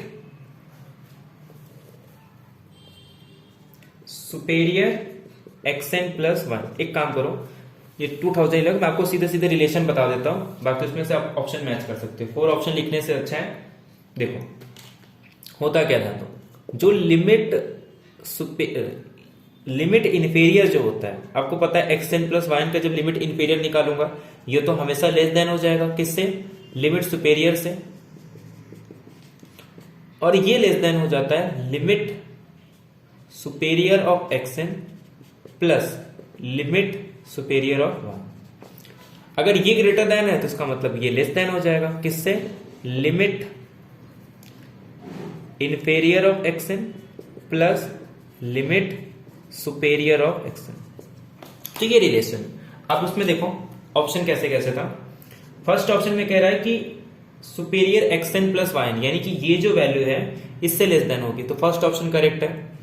सेकेंड कह रहा है कि सुप्रीमम मतलब ये जो है ये इससे ग्रेटर देन होगा, तो ये ऑप्शन इनकरेक्ट। सी में कह रहा है कि लिमिट xn प्लस yn, ये जो इससे लेस देन होगा जबकि ये ग्रेटर देन है, तो ये इनकरेक्ट। और डी में कह रहा है कि ये वैल्यू इससे ग्रेटर होगी, तो ये करेक्ट, ठीक है। तो ये ए डी करेक्ट है इस तरीके से। तो ये रिलेशन आपको याद रखना है, हो सकता है ये क्वेश्चन भी पूछ ले तो आप डायरेक्टली इसको कर सकते हो, ठीक है। एक क्वेश्चन और था बट उसका भी CSI और नेट में इसका आंसर कोई करेक्ट नहीं दिया था, तो उसको छोड़ देते हैं, ठीक है। तो बाकी और कुछ क्वेश्चन बचा नहीं है इसमें, ये भी हो चुका है, सारे क्वेश्चन हो गए, ठीक है। चलो एक क्वेश्चन बचा है, ये काफी अच्छा भी है, तो ये मैं आपको होमवर्क के लिए, ये इसका आंसर आपको बताना है, ठीक है। अच्छा क्वेश्चन है ये, R denote the set of real numbers, ठीक है। R डिनोट कर रहा है सेट ऑफ रियल नंबर्स और Q set of rational number, ठीक है। एप्सिलॉन की वैल्यू 0 से हाफ के बीच में है, ठीक है। ये बहुत ही अच्छा क्वेश्चन है। और A ये एक ओपन इंटरवल है 0 से लेके 1 माइनस एप्सिलॉन तक, ठीक है। इतना इंफॉर्मेशन आपको दिया है। कह रहा है कि कौन सा फॉलोइंग ट्रू होगा, which of the statement is true. ठीक है, मल्टीपल चॉइस का क्वेश्चन है। क्या आर रियल नंबर है, Q set of rational number है, एप्सिलॉन 0 से लेके 1/2 के बीच में ए एप्सिलॉन को इस तरीके से डिफाइन किया गया। ऑप्शन क्या क्या है कि जो सुप्रीमम अगर मैं निकालूंगा किसका, एप्सिलॉन मेरा 0 से लेके 1/2 तक है, ठीक है, और supremum of A epsilon less than. Second option है कि जब भी एप्सिलॉन 1 अगर एप्सिलॉन 2 से छोटा और ये दोनों वैल्यू 0 से हाफ के बीच में है, तब उस केस में क्या होगा कि जो ए एप्सिलॉन 1 का इन्फिमम ए एप्सिलॉन 2 के इन्फिमम से छोटा होगा। पर ए एप्सिलॉन यहां से डिफाइन कर सकते हैं, ठीक है, एप्सिलॉन 1 को यहां पुट कर सकते हैं, एप्सिलॉन 2 को पुट कर सकते हैं, जिसमें एप्सिलॉन 1 एप्सिलॉन 2 के बीच में रिलेशन ही है। ठीक है, थर्ड कह रहा है कि जब भी एप्सिलॉन 1 लेस देन एप्सिलॉन 2 तो सुप्रीमम के बीच में बोला है। ठीक है, और लास्ट ऑप्शन में कह रहा है कि जो सुप्रीमम होगा A epsilon intersection Q is equal to supremum of A epsilon intersection R. ठीक, देखो इसमें कुछ करना नहीं है, पहले तो ये डिफाइन कर दो अच्छे से। ए एप्सिलॉन 0 से लेके 1 माइनस हाफ तक है, तो 1 माइनस एप्सिलॉन तो हो गया। एक बात बताओ, जब 0 पुट करूंगा तो ये 0 to 1, और जब हाफ पुट करूंगा तो ये 0, तो ये तो कम हो जाएगी ना। तो 0 पुट करूंगा 0 to 1 है, और जब ये हाफ पुट करूंगा तो यानी कि जैसे जैसे एप्सिलॉन बढ़ेगी धीरे धीरे कम होगा। तो ये चीज यहाँ पे यूज करना है। ठीक है, बाकी ये भी निकाल सकते हो आप। आई होप आपको ये सारे क्वेश्चन समझ में आ गए होंगे, जिसमें हमने लिमिट सुपेरियर और लिमिट इंफेरियर के क्वेश्चंस को डिस्कस किया। एक्चुअली मैंने पहले स्टार्टिंग में सोचा था कि इसमें हम लोग लिमिट इंफेरियर और सुपेरियर दोनों डिस्कस करेंगे, बट इसी में इतना बड़ा वीडियो हो गया कि अब अगर मैं लीनियर कर लूंगा तो बहुत टाइम चले जाएगा। ठीक है, तो नेक्स्ट लेक्चर में हम लोग ट्राई करेंगे कि उस लेक्चर में लीनियर अलजेब्रा का भी टॉपिक कवर कर ले, और साथ ही साथ हम लोग उसमें ग्रुप थ्योरी का तो एक दो वीडियो हम लोग पूरा कवर कर देंगे, और एक अप्लाइड के टॉपिक को मैं ट्राई करूंगा कि उसमें अप्लाइड के टॉपिक को भी इंक्लूड कर ले। ठीक है, चलो फिर मिलते हैं नेक्स्ट लेक्चर में, जहां पे हम लोग लीनियर अलजेब्रा और एक इंटीग्रल इक्वेशन के टॉपिक को मैं ले लेता हूं। ठीक है, तो नेक्स्ट लेक्चर में हम लोग इंटीग्रल इक्वेशन और लीनियर अलजेब्रा के टॉपिक को डिस्कस करेंगे। तो आई होप तो आपको आज का टॉपिक कैसा लगा, आप लोग प्लीज कमेंट करके बताना कि लिमिट इंफीरियर और लिमिट सुपेरियर का किसी भी तरीके से क्वेश्चन पूछें, अब एक भी क्वेश्चन आपको छूटना नहीं चाहिए। ठीक है, चलो मिलते हैं नेक्स्ट लेक्चर में। Thank you very much, have a nice day.